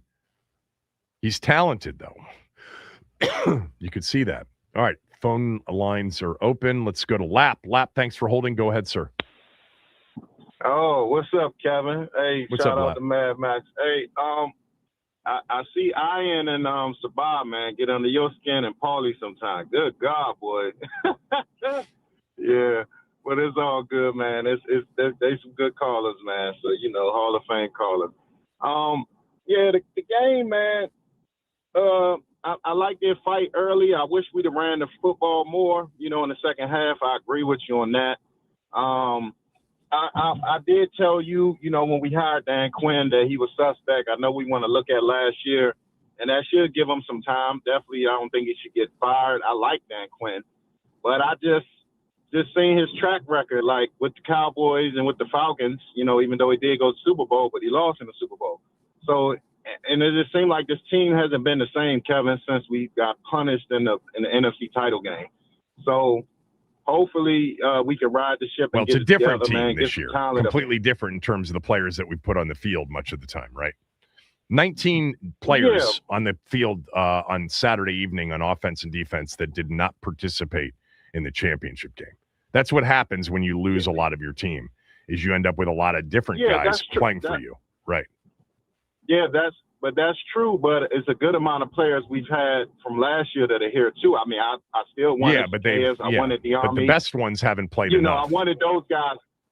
Well, that's fine too, but the injuries, but you're saying it as is impossible, because I know you did bring up the 49ers comparison, and that was a great comparison, but the players have to look themselves in the mirror as well as the coaches. You know, nobody's going to feel sorry for us, Kevin. We're used to this. You know, we've been with this team over 30-something years as fans. Yeah. We're used to it. We know what time it is. So nobody's going to give them a pass or anything or excuse, because I'm giving him a pass for this year. Last year. Let me be real blanking clear on this. I am 100% giving them a pass on this year. If we're sitting here a year from now and they're 4-11 with a team that was healthy and really upgraded, and we saw it early in the year, I'll still be time to move on, even though the context would be different. But today, on December 22nd, 2025, they're getting a pass from me for this year. No team overcomes what they've overcome. None. And I get that, Kevin. Kevin. But next year, Dan Quinn got to show us something. Adam Peters, next year's everybody. a different conversation. We all been saying it. Yeah. Right, but they got to show us something next year. We can't have this happen again. If our schedule should be better, hopefully it won't happen. Everybody's got to play better. Yeah. Well, everybody's got to be available to play better. That's the key. I mean, we keep talking about they got to play better. Who's they? Their players who are their best players have to be available to play better. And then my pass gets revoked. Everybody. The backups, everybody. Damn right. Adam Peters, sure. Dan Quinn, the coach, and by the way, this year, the backups to the backups. Jaden Daniels got to be available, and he's got to play. Yeah. Everybody. 100%. I'm holding everybody accountable, not just one person. Yeah. I just, this conversation gets frustrating for me, because it's like when I hear people say they just weren't very good this year, they didn't play well. And I'm like, well, who's they? They isn't the team they thought they'd have out there for much of the year. That's the problem with it. Now, if you want to pick apart their backups, that's totally justifiable. They were not a deep team. We knew that going in, and we knew that, injuries certainly could derail their attempts to back up last year with something comparable. By the way, real quickly on Dan Quinn, okay? Lap, thanks for the call, as always. Real quickly on Dan Quinn.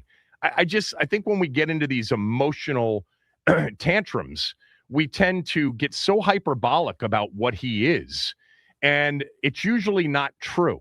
Like in Dallas as a defensive coordinator, in Seattle as a defensive coordinator, and even in Atlanta as the head of the defense, although they actually were much more of an offensive team in Atlanta than they were a defensive team with Matt Ryan the year that they went to the Super Bowl. But as a defensive coordinator in Dallas, let's focus on that because that's where he was before he arrived here. His defenses, ranked in terms of yards, they ranked 7th, 5th, and 5th overall. 19th, 12th, and 5th overall. Points allowed, 7th, 5th, and 5th. Takeaways, 1st, and 12th. He was a good defensive coordinator in Dallas. Now, we can talk about the Shanahan-style teams that they faced, and the Matt LaFleur, finale for him in the postseason was a disaster. They couldn't check anybody that day. They got run over. By the way, their offense didn't help with, throwing pick sixes in the first half.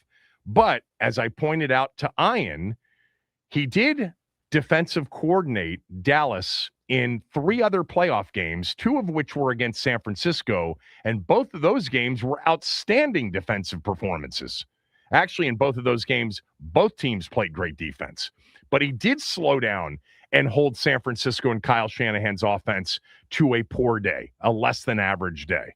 And it was the reason they were in both of those games and had a chance to win both of them. But they couldn't overcome this San Francisco defense as well. Dak threw picks, turned it over, etc. Just, again, trying to keep it close to something resembling the truth rather than having it get off the rails and we end up focusing on just one game. I will concede I don't feel comfortable with Dan Quinn against Shanahan-style offenses. Totally agree with that. But to say that it's never worked or to say that he was a bad defensive coordinator when they hired him to be the head coach is not true. Where are we going next? We're going to, let's go to Stevie Ray in Baltimore. Stevie Ray, go ahead. Good morning, Kevin. How are you today? Pretty good, Stevie Ray. What's happening? Well, I'm sitting here putting together a Barbie dollhouse while listening to Ian on the phone. And the good thing about putting these dollhouses together is every time I put a piece on, I've got one less piece to put on. Right. Yeah, it's a process, I'm sure. I didn't have girls, but there were the occasional things that had to be put together that I was pulling my hair out, especially late, or early morning Christmas Eve. Well, this is for a birthday. Her birthday's on Christmas Eve, and then Christmas is on Christmas. I got another dollhouse put together for that. So yeah, that's what I'm doing. Hey, I want to address Ian for a second, who I've been listening. We've all been listening to him for years, and his negativity is so ridiculous. It drives me crazy. Well, it doesn't drive me crazy. I can stand it, but I'm going to say it to you, and I'm going to say it not to you, but to Ian. Okay, did you actually say that they should have hired the guy from Chicago, Ben Johnson? Johnson. Did who say that? Johnson wasn't coming here. He didn't want to coach. He never even gave him an interview. Yeah, he didn't want to coach. He didn't want to coach. He wanted to stay in Detroit last year with what he had. Yeah. Try to see what he could do there and to see what, and he certainly didn't. And Dan Quinn's defense turned him over 4 times in a playoff game. Let's not forget that. Absolutely. So it's like, he also got run on fully, Ben Johnson, he's the flavor of the month, and a guy like Ian wants to bring him up 2 years later. Well, I like Ben Johnson. I liked him in Detroit, and I would have been very interested in him. I just knew at the time that they were very much in if not in love with Dan Quinn, when a lot of people didn't think that was the case. I knew it was the case. So as they should be. As they should be, well, because this year you can debate that, but this year is a you throw this year out, you know. And can I just say this one more thing, and I'm gonna go. Sure. The thing about us now is that at least we're not going to win another game. We're not going to win another game. We're not going to beat Dallas, and we're not going to beat the Eagles at the end of the year. So we're going to be in the whatever 4 wins gets us in that. But it's not just that. It's going to get us an easier schedule next year that we can work with. It's also going to get us. It's going to be a third-place schedule, not fourth. The Giants will finish fourth. Is that what it's going to be? Okay, well, yeah, there you go. Okay. But what I'm saying is you know, you're going to end up and you're going to get a draft. You're going to get a draft pick, which is going to be higher, not just in the first round, but you're able to work with those draft picks to try to maybe quell. Well, they don't have a second and fourth round pick. That went for Tunsil, so maybe they're limited. They have 6 picks and not a second and a fourth. So yeah, so you trade that pick for more picks, right? If you can. Yep. I mean, I'm a big trade back, accumulate as many picks as you can guy, unless there's a star there that you can't pass on. Thanks, Stevie Ray. I got to go, man. I got to roll. Sorry. Actually, stay on hold. We'll get a few more in here after the break.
Those of you on hold, sorry, we're running late and we don't have time to take calls, and we're going to do Ben at 12, and he's got to go quickly.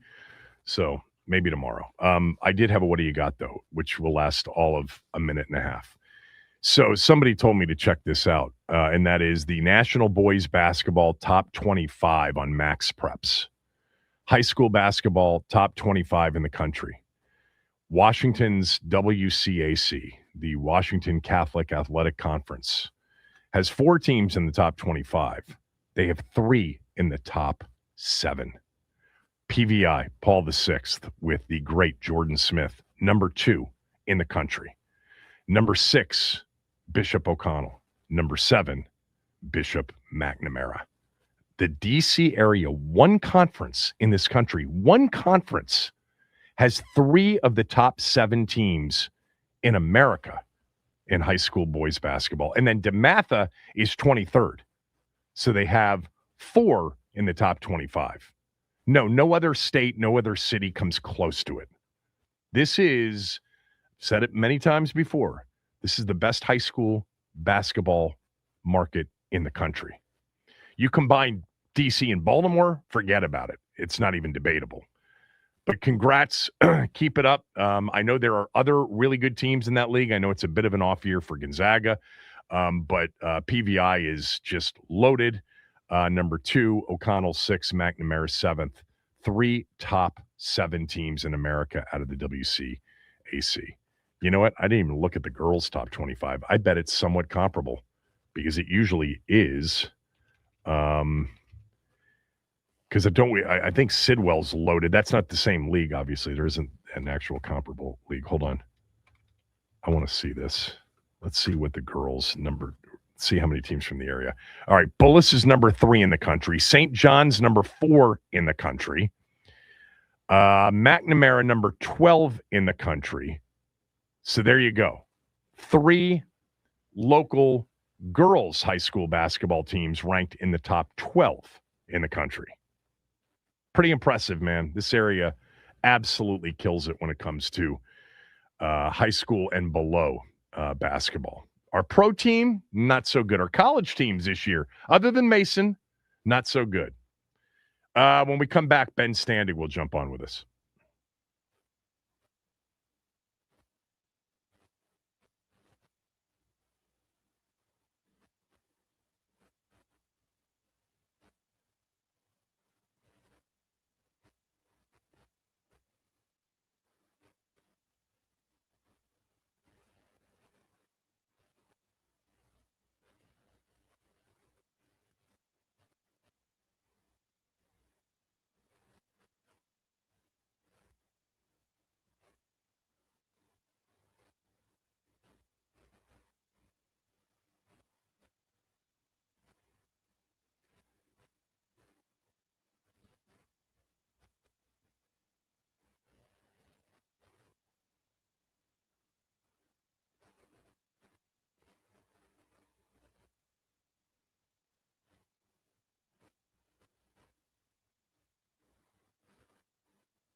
Ben Standing is with us. Before typically I have guests on, I'll quickly pull up their X account and Twitter account and just scroll through to see if they've tweeted anything interesting. Ben just tweeted something interesting, and that is that Jeff Driscoll has been signed by Washington off the Cardinals practice squad. So Driscoll was here.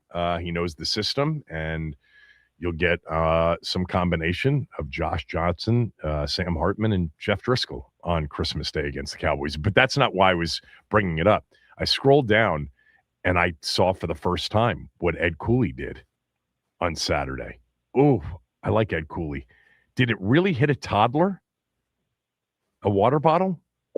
I'm not exactly sure. I wasn't paying that close attention. Actually, the fact that there was almost no media coverage of it is one of the more interesting He got parts. suspended real quickly. Sorry for interrupting, but I want people to know what we're talking about. In a loss to Xavier, at the end of the game, he chucked a water bottle into the crowd. Georgetown announced, I guess, yesterday that he would be suspended for the team's next game against Coppin State because his conduct did not align with the standards we expect from our coaches, nor does it reflect the values of Georgetown athletics or Georgetown University. I mean, nobody got hurt. It was a plastic water bottle, right? And he's just frustrated. Yeah, I think that's accurate. He just looked like he just turned around and chucked it right behind their bench. But I think it hit the family of one of his players. But it was weird because I wasn't watching. I was busy focusing on other things as you were too. But the state of Georgetown / college basketball, neither the Post or the Associated Press had anybody there to cover the game, so there was not really any coverage of it, and so it kind of fell under the radar. But Ed Cooley comes in, apologizes for this incident, but then still nobody really knows about it until much later. They suspended him for one game. Feels like it could have been more. It's weird because Coppin State comes in during the Big East schedule, but then the game after that is St. John's. So I'm presuming they decided one game was enough. Yeah. But yeah, not a good look. Look, that sport this time of year is barely a sport. All due respect to it, because I love college basketball, but it's been this way now for a decade plus. Football just completely overshadows college basketball and the NBA. Even if you're a fan of college basketball and the NBA, it's just, I mean, the level of bandwidth and the level of available free time you'd need to have to give it the attention you give it when football season is over, it doesn't exist for most people. So this is the first time. Yeah, it's crazy. All right, let's talk about. It's the ultimate branding question, because it would be better off. I understand why college does the way it does, but it'd be better off starting like January 1st, essentially. But you don't want to. It's March Madness, not May Madness, and the branding aspect of it would be tough to get people to change. Yeah, and then you'd be up against the NBA. Now, college has always done well against the NBA, March Madness versus the NBA playoffs, as an example. But still, all right. We do this every time we get together on Mondays following a game, and that is we start with give me your big takeaways from the game. What'd you think? Yeah, I think the first half to me was similar to the Kansas City game, where I don't know necessarily that Washington was playing great, but the other team, the more talented team, was, sort of playing with their food a little bit.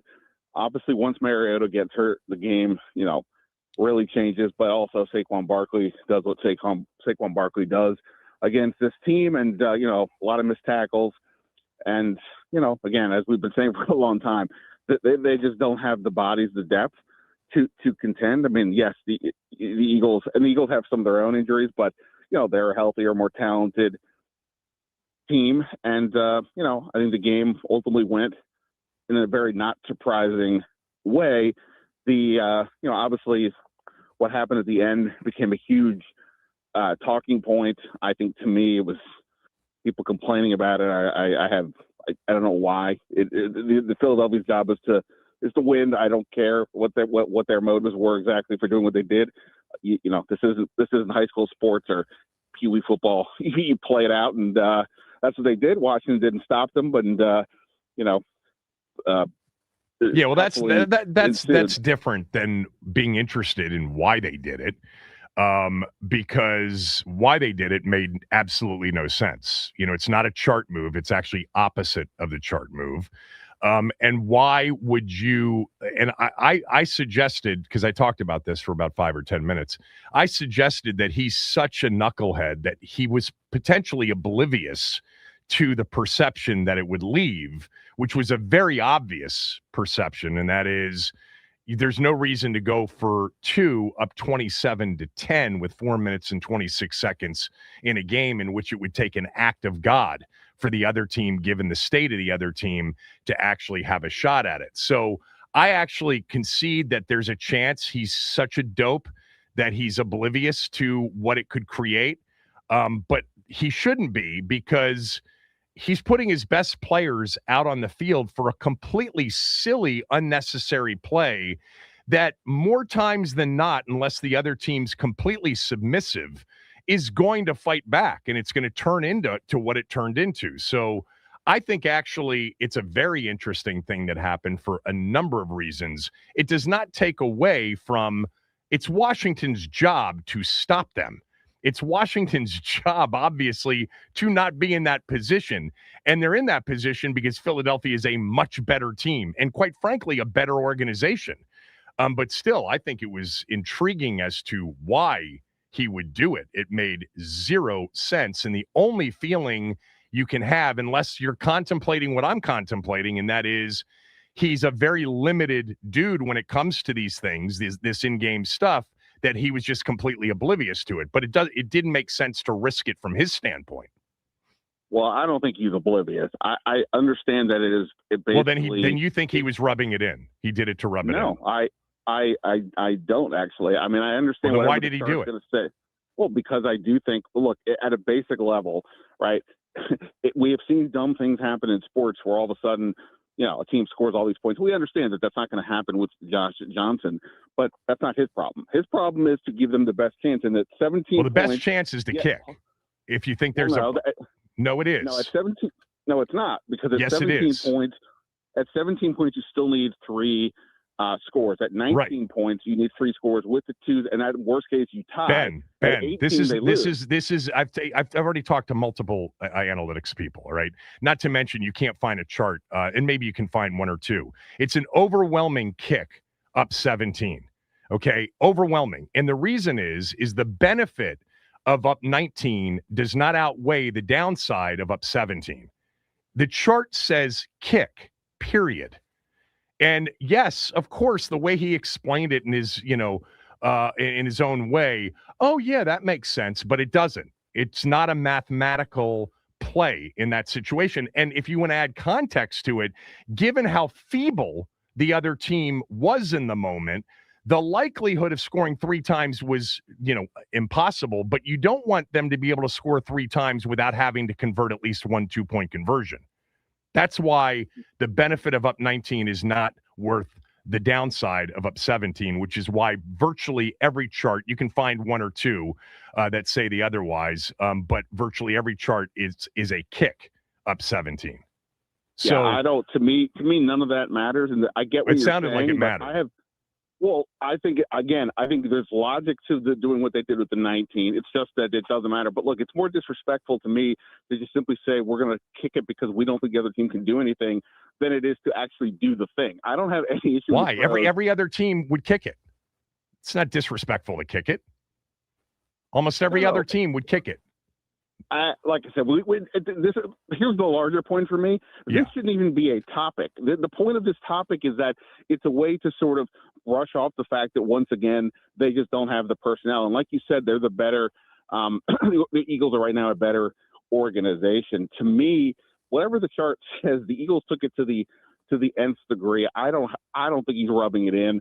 I mean, having talked to some people, I don't think he's rubbing it in. I just think that, like, if you have the sort of basic Pee-wee high school mentality of that's not a P. By the way, it would have been Pee-wee submissive soft for the team not to respond to that. I would have been so pissed had they not responded to that. It doesn't mean that I don't mean simultaneously understand that, hey, stop them. Don't put yourself into this position. You're the reason that they have a chance to rub it in. All right, because of how bad you are. So I'm totally with you on that aspect of it. But in terms of their reaction, I totally would have been absolutely upset beyond belief if they had just laid down and let it happen. That would have been a problem for me. I don't care. Their kickers missed 2 kicks. That he had kicked the last 2 extra points. That's fine. I don't care. I mean, to me, this is not that. You don't big care of a deal. about it. That's fine. No.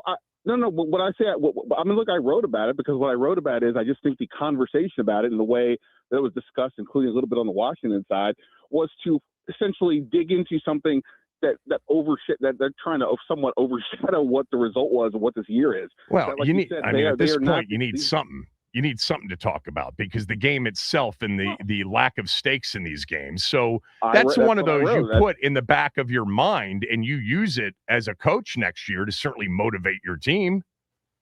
Oh, next year, sure. But we're talking about right now. I don't care. Look, Golden Board, you got to do what you got to do to self-motivate. That's fine. I don't really care. But like that you do what you got to do. Like I said, to me, it was not that big of a deal. But it immediately became the talking point because, like you said, there's nothing else to talk about. The game is irrelevant. The season's over.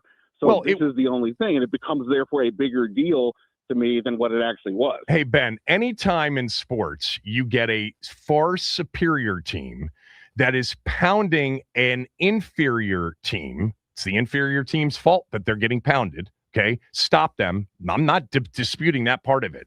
But anytime you get one of those situations where it appears that the much superior team is rubbing salt in the wound, it's always a topic. Because in that sport, my point is, I don't know why they would do it. I don't know why you'd put your best players on the field where there's a chance by doing this, it's going to turn into a fracas and people are going to get tossed and maybe somebody could get hurt. So to me, it's silly, stupid. By the way, even if the chart said go for 2, which it doesn't, even if it did, I would kick there because of what the possibility is, late in the game where there's literally 0 chance that the other team has. That would have been the all-time craziest. You started it by saying we've seen crazier. That would have been the all-time. Had Josh Johnson gotten hot and they recovered 2 onside kicks and they ended up tying the game. But we can move on from that. It sounds like we just disagree on not necessarily the Washington state of unreadiness for a game like that. By the way, let me just go back to the game itself. I actually think if Mariota stays in the game, they continue to have a chance to win. It sounds like you don't.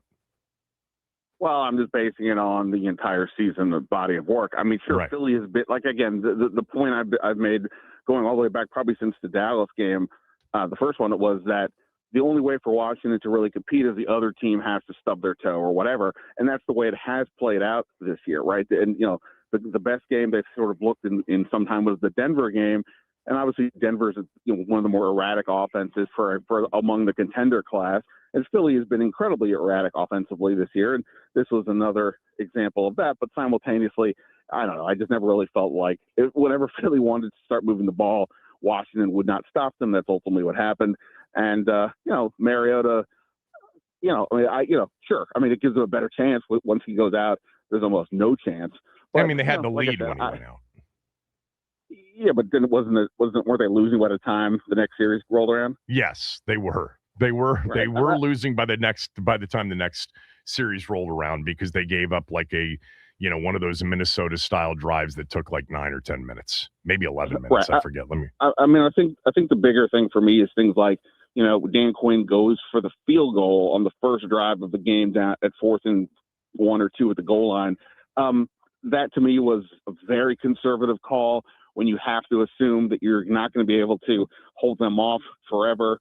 I know the 2 punts in the fourth quarter have been discussed, and maybe that was Dan Quinn's way of sort of signaling, hey, we're going to sort of raise the white flag without raising the white flag.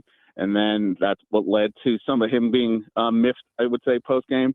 But, yeah, I don't know. I mean, yes, they were in it, but, bad teams lose. They're got the injuries. I don't take too much out of this other than certain individual moments. I think Mikey Sanders still continues to be a playmaker and be aggressive. Basically every game that Terry McLaurin has played this year, he's had some sort of a big catch, certainly since he's come back. And I think it's a reminder of what he could look like if they get some pieces around him. And, Bobby Wagner, for all the talk we have about, his struggles in coverage, that was a game where he reminded people that he's still a presence in the run game. So, I think there were some positives on that regard. But, yeah, the rest of it, I just assumed that Philly would eventually win. And obviously that's the way it played out. They probably would have, but maybe for me, given that I had Washington plus the 7, there was a much better chance of a cover with Marcus Mariota in the game. No, the interesting thing about Philadelphia is that they haven't, like you said, they seem to play with their food sometimes not for a half, but for a whole game. But they're just not explosive, but eventually they were going to run it down their throat. I just think maybe offensively they would have had a better chance to hang in there, much more so than with Josh Johnson in the game. We're, of course, talking to Ben Standig with his own Substack called Last Man Standing, his own podcast. You can get access to everything at Ben Standig on X on Twitter. So I talked a little bit about Bobby Wagner as well. I think, if the football fan in all of us, putting aside our fandom for this team and this, miserable season that's basically tainted everything, this guy still plays at a high level. Now, my question to you is, if he wants to play another year, do you think he's back here next year? I think it depends on what defensive system they are running. If it's a Dan Quinn system, whether he's calling the plays or it's somebody else, then I could see Wagner back. If it's not, then, you would probably guess that somebody coming in with something different probably is saying, hey, we need to do a little bit different than the 36-year-old linebacker. I do think, though, that, watching this game and, watching Wagner all season, as much as we discuss the struggles in coverage and we see those fairly often, the question is, what do they lose if they take him out of the lineup otherwise? He's obviously, the ultimate NFL team leader, captain type. His instincts are off the charts. There's 100 stories about how he's even in practice or whenever calling out the plays before they're even happening. You can't, it's hard to quantify that as to how important that is and what, is it more important than the occasional coverage bust that maybe doesn't happen? Should they have better personnel up front and have an actual pass rush? So a pass pattern that can't necessarily take their time to work off of him in coverage. So those are the things they're going to have to weigh. Obviously, at his age and everything, you would think that it could be time to move on. Jordan McGee had a really nice reaction play where he chased down back towards the sideline, that type of deal. But we'll see. We haven't seen enough of him yet. So I think that's going to be a really interesting question. And I think, like I said, for me, it depends on what the defensive scheme is next year. Yeah. To me, when we get to this, even though we've already gotten to this, because we like to keep saying while the regular season's still in play, we're going to eventually get to the offseason, but we've already done that several times. To me, it really starts with defense first and who's going to run the defense. And what do you think the timetable for that is? Is it immediate? If they've got somebody in mind that's in the postseason, they're not, Dan Quinn's not contemplating continuing in the role that he took over before Madrid, right? I wouldn't think so. Obviously, it's not like it's gone, perfectly, so much better over the course of time. It's been better, but not, the Vikings game was obviously rough. So, no, I would think in general, he came in here with the idea of being a bit more of a CEO type coach. Right. And I think that's probably where his strengths are at this stage. So the question is, there are assistants littered around the league who have been on his various staffs, or, in terms of do they get something done quickly? Is there somebody on the Rams staff or the Chargers or somebody who's in the Packers, whoever it is, somebody in the playoffs who they want to look at, then they may have to wait, as we went through this a couple of years ago when he was hired. So there's that process. So I can imagine them waiting a little bit, unless there is just somebody sitting there who he's like, yep, this is the person, and they're all good with it. That's what I'm wondering. Do you think they have the answer right now? I hope not. I mean, you'd like to think that like the interview does matter, that the conversation does matter. Otherwise, you're either bringing somebody in that you already know, which I'm not saying is necessarily bad. It's just, shows maybe a little bit of a lack of vision. But also, you'd like to think if these interviews do matter, that we all make a big deal about it, then you would actually want to do that. And so, look, I'm sure they have a short list. I'm sure they have a whether that's 5 names, 10 names, whatever, of people that they do want to talk to, that they do find intriguing. I don't know about there's one guy. I don't know if I see an obvious name out there. But look, if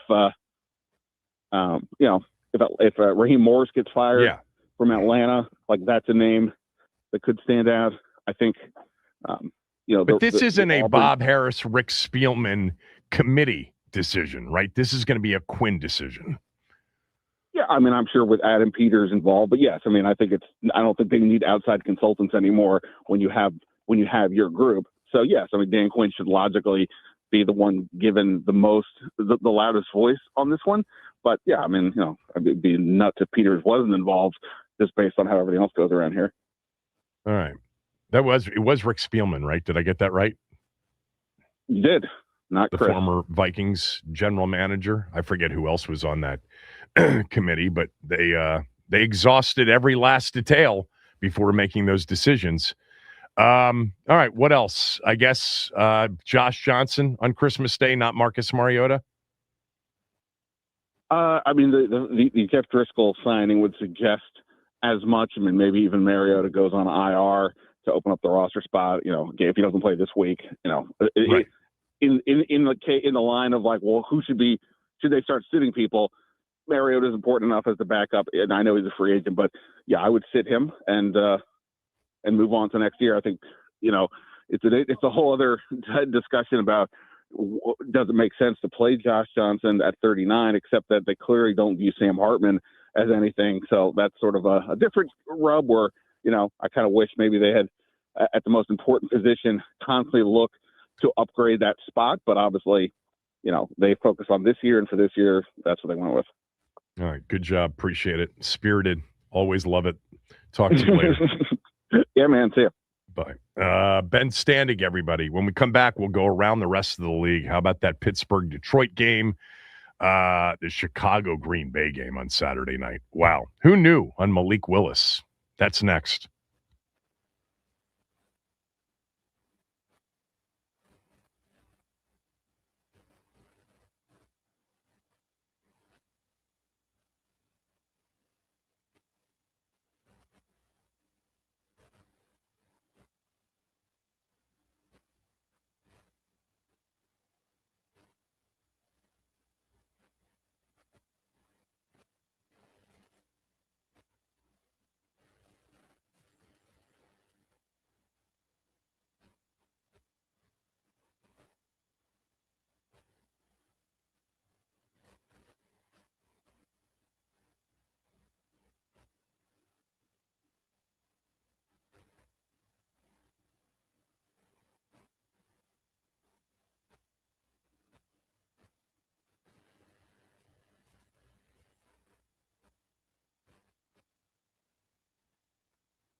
The biggest plays and clutch moments. Oh, look out!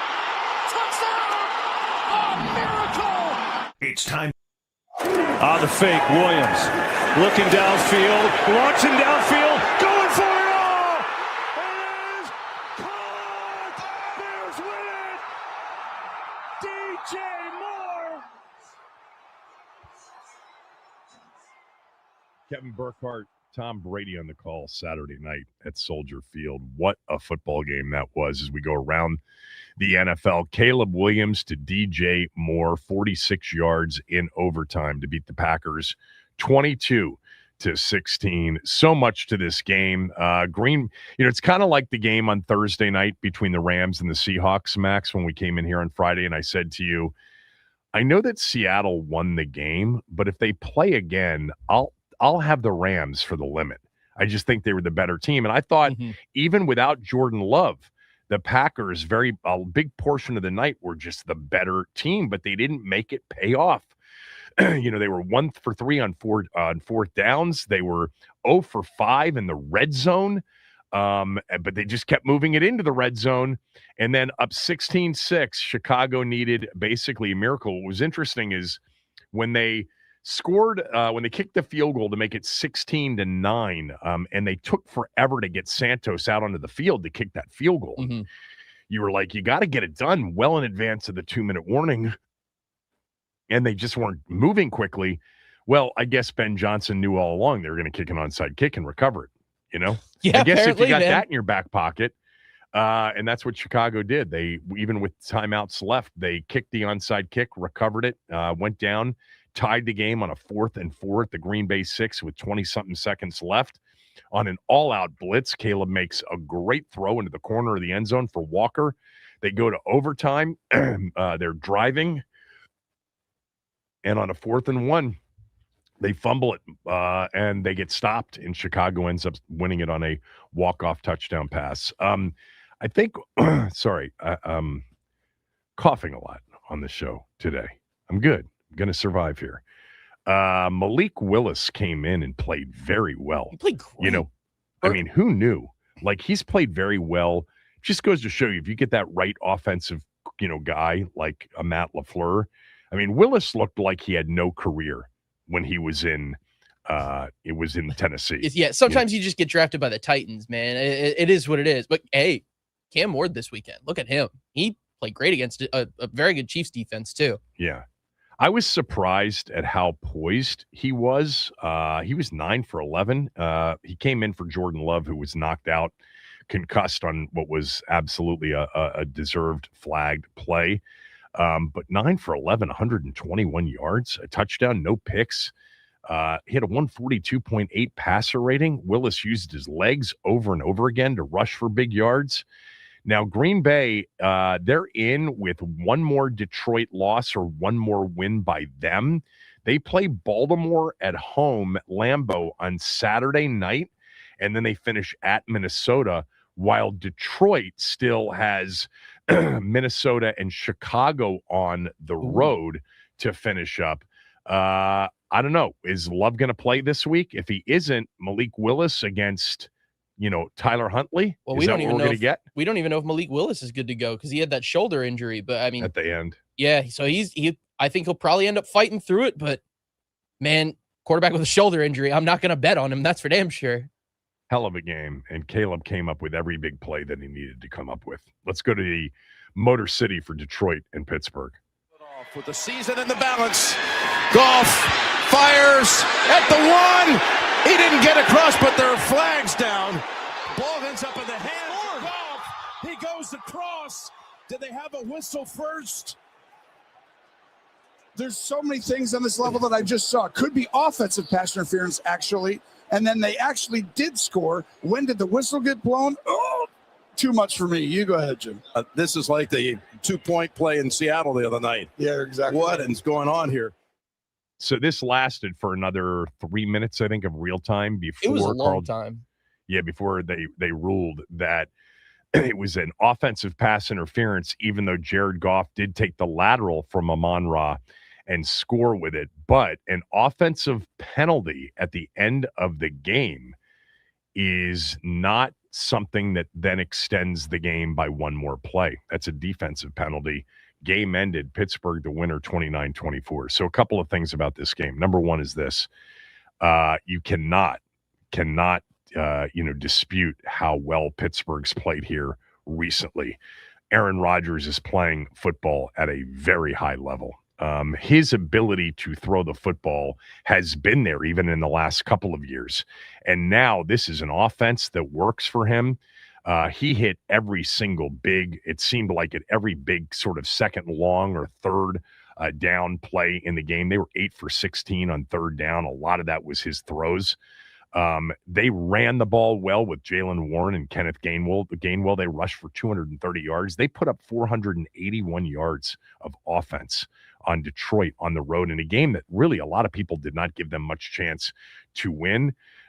Pittsburgh's playing well. Tomlin guaranteed another winning season, but more than that, with Baltimore losing, Pittsburgh now only has to win one of their final two, or Baltimore loses one of their final two, and they are the AFC North champions.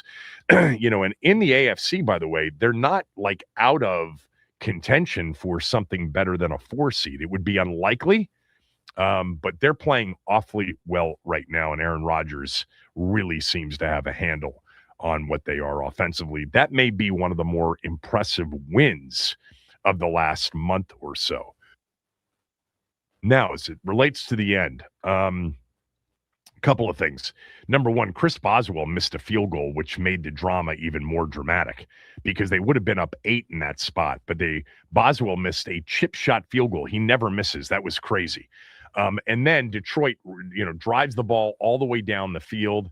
And the first touchdown pass that was waved off to Amon-Ra for offensive pass interference, I thought that was ticky-tack, because you don't see that get called a lot. You see it get called occasionally, but not a lot. It was called on the kid Tesla in the end zone. He also had a chance to catch a touchdown pass that would have walked off Pittsburgh, or close to walked him off. And then on the final play, it was clearly offensive pass interference on Amon-Ra St. Brown. That's not debatable. What is interesting to me is, how was forward progress not ruled on that play? How did they allow him to get literally stopped, pushed back, and then lateral it? Forward progress was clearly stopped. They could have saved themselves a lot of drama on that play by calling forward progress. If they had called forward progress, there was no touchdown. There was a flag on the field, and the clock had run out. So now maybe there would have been a second on the clock when they blew the whistle, and Detroit did have no, they didn't have a timeout, so the clock would have run out. Hell of a football game, man. So great this time of year, the NFL. It just does not disappoint. Pittsburgh's run defense all of a sudden has gotten good. This is not your same old Pittsburgh. We've talked about this for years. Pittsburgh will get in the playoffs. Tomlin will figure out how to win 9 or 10 games, but they don't have a quarterback. They have a quarterback. They also have a run game. Now, the other story from this is DK Metcalf getting into it with a fan and swinging at the fan. Now, there's no word on Metcalf yet, right? They're evaluating it at the moment for disciplinary, but we don't. So this fan was wearing like a blue wig hanging over the first row railing. First of all, where the hell is where's the big dom for Pittsburgh to keep, fans from interacting with their players in a road game? But Metcalf, is talking to him, and then all of a sudden you see Metcalf swing at him. Now, he does not connect, but I immediately thought he done for the regular season anyway. I don't know. You cannot go after fans in the NFL in any sport. For sure. But so here's the Tom Pelissero kind of followed up on it a little bit today. This is about an hour ago. A source close to Metcalf says the fan who identified himself as Ryan Kennedy called Metcalf's mom a derogatory word and called Metcalf, quote, something we both know you don't call a black man, end quote. The fan claims that Metcalf was upset about being called his full legal name. So those are both sides of the argument at the right now.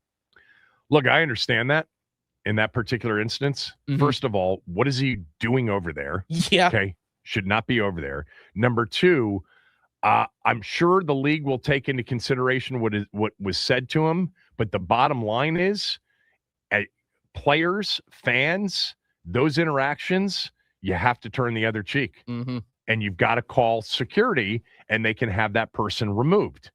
And banned from future NFL games. I'd be surprised if he doesn't get a game.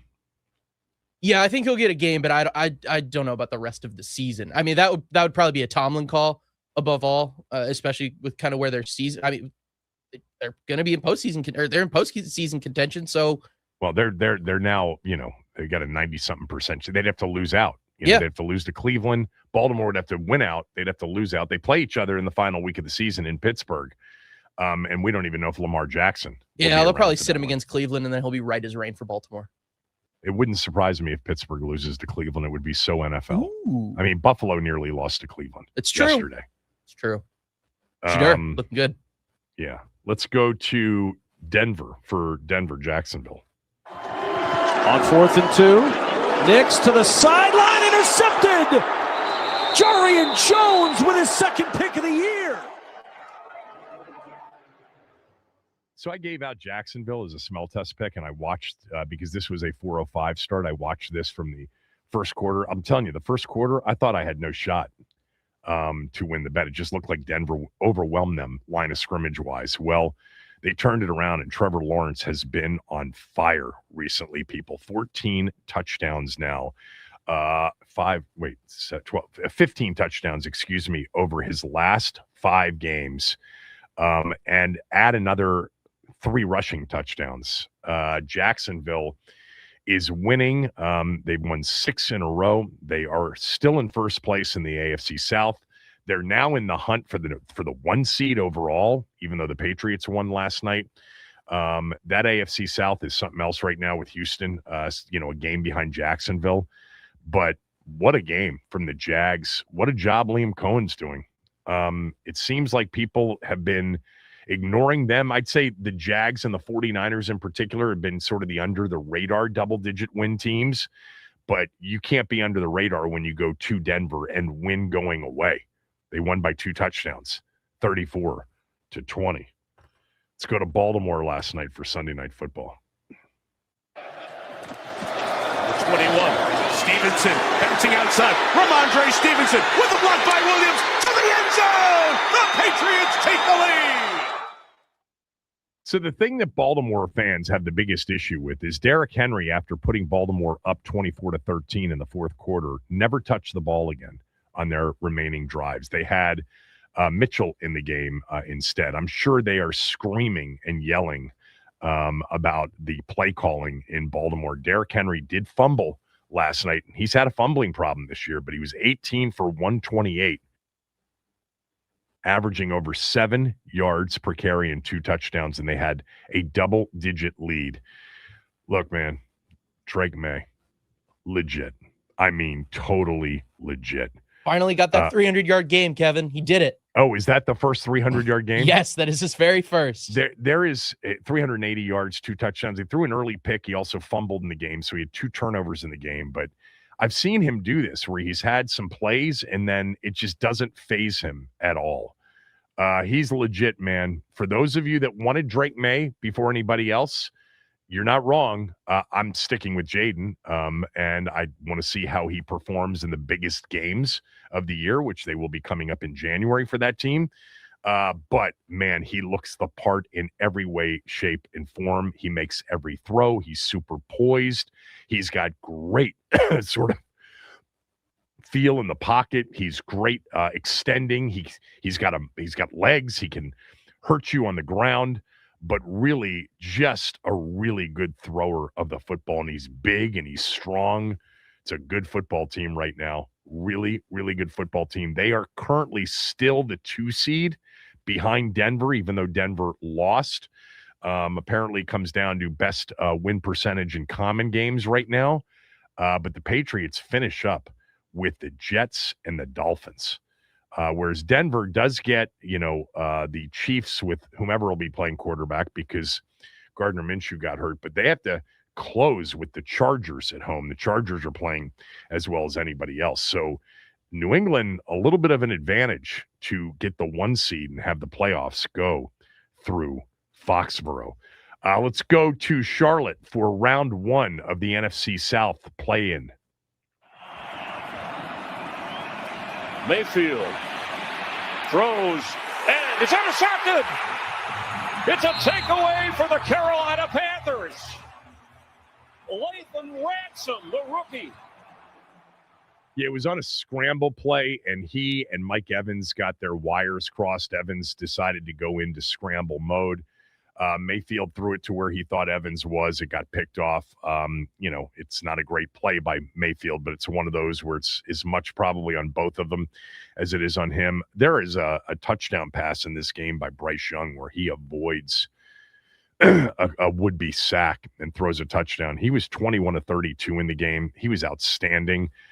Carolina's good, man. This is still going to come down. If Tampa beats Miami this coming weekend, it comes down regardless of what Carolina does against Seattle, win or lose. As long as Tampa beats Miami this coming week on the road, it will come down to Carolina-Tampa in Tampa at Raymond James on the final Sunday or Saturday night. That could be a Saturday night game for the division. But Tampa still in it, although they have lost 3 straight. They've lost 6 of their last 7 games. They're reeling right now. They get the Dolphins to stay alive on Sunday. Let's go to Cleveland for a near stunner of the season upset. Handoff to Cook. Trying to get there, extends his arm. He's in. Touchdown, Buffalo. I'm telling you, man, Cleveland's defense is something else. I mean, they kept him in the game. Josh Allen's been playing so great. He was 12 of 19 for 130 yards. Sacked twice, threw a couple up for grabs, didn't get picked. Cook was outstanding in the game. Shadur Sanders, 2 picks. I think one of them really wasn't his fault. They throw a lot of screens. He doesn't look downfield a whole bunch. He was 20 of 29 for $157, 2 interceptions. Cleveland had a shot in this game. They lost 23-20. That keeps Buffalo on track for a playoff spot and still barely in the hunt for the division. Let's finish up by going to Houston for the Raiders and the Texans. Or if they pass and go for the win. On 3rd down and 8, Stroud back to throw. Taking a deep shot again for Collins. Adjustment. Was he in bounds? Yes! Collins delivers. From Nick, Sheehan, I took every one of your picks, but there's no way I can put money on the Las Vegas Raiders. Not after last week. Well, that's precisely why you had to do it, because they looked so bad the week before, and the NFL is not about recency bias. Vegas had a shot, man. They lost 23-21. That would have been a devastating loss for Houston. Geno Smith had some big plays against that defense. Ashton Genty had one of the best days of his rookie season, rushing for 128 yards against that defense. But that defense and that team survived. They are still rolling. Houston is winners now of 7 in a row, and they get a Saturday game on the road against the Chargers at SoFi. 4:30 Saturday. That is one of the games of the year in the AFC for sure. All right, when we come back, we'll talk about some of the college football playoff games to finish up.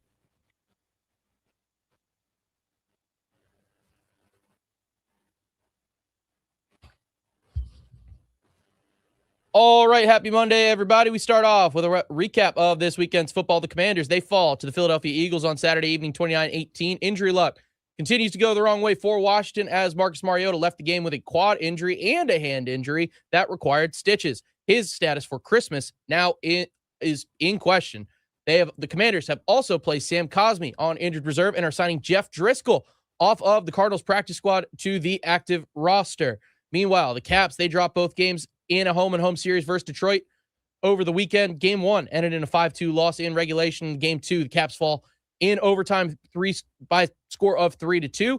Both goals scored by Ethan Frank. Plus, the Wizards, they take another loss to the San Antonio Spurs, 124-113, to drop to an NBA worst 5-22 tonight. Right here on the Team 980, we got the Georgetown Hoyas. They're taking on Coppin State at 6:30. Pregame gets rolling at 6:15. And over on the Fan, we got Monday Night Football. That coverage gets rolling at 7 p.m. Kickoff ready to go at 8:15. This update is sponsored by the Team 980 YouTube page. Just open the app, type of the Team 980, hit subscribe. Kevin Sheehan is live every day from 10 to 1. You can catch programs like Take Command and Denton's Office throughout all of football season. Don't forget to hit the like button whenever you do decide to join us and turn on notifications to stay up to date on all things DC sports. And that is what's trending.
Reed gets it to the end zone. Intercepted!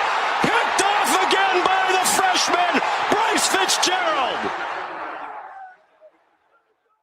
How good is Sean McDonough? Seriously. Every single thing he does, he's great. Love listening to his calls, especially of big plays, and that was it. That was an interception into the end zone. Texas A&M down 10-3, the very end of the game. This was a rock fight times 10.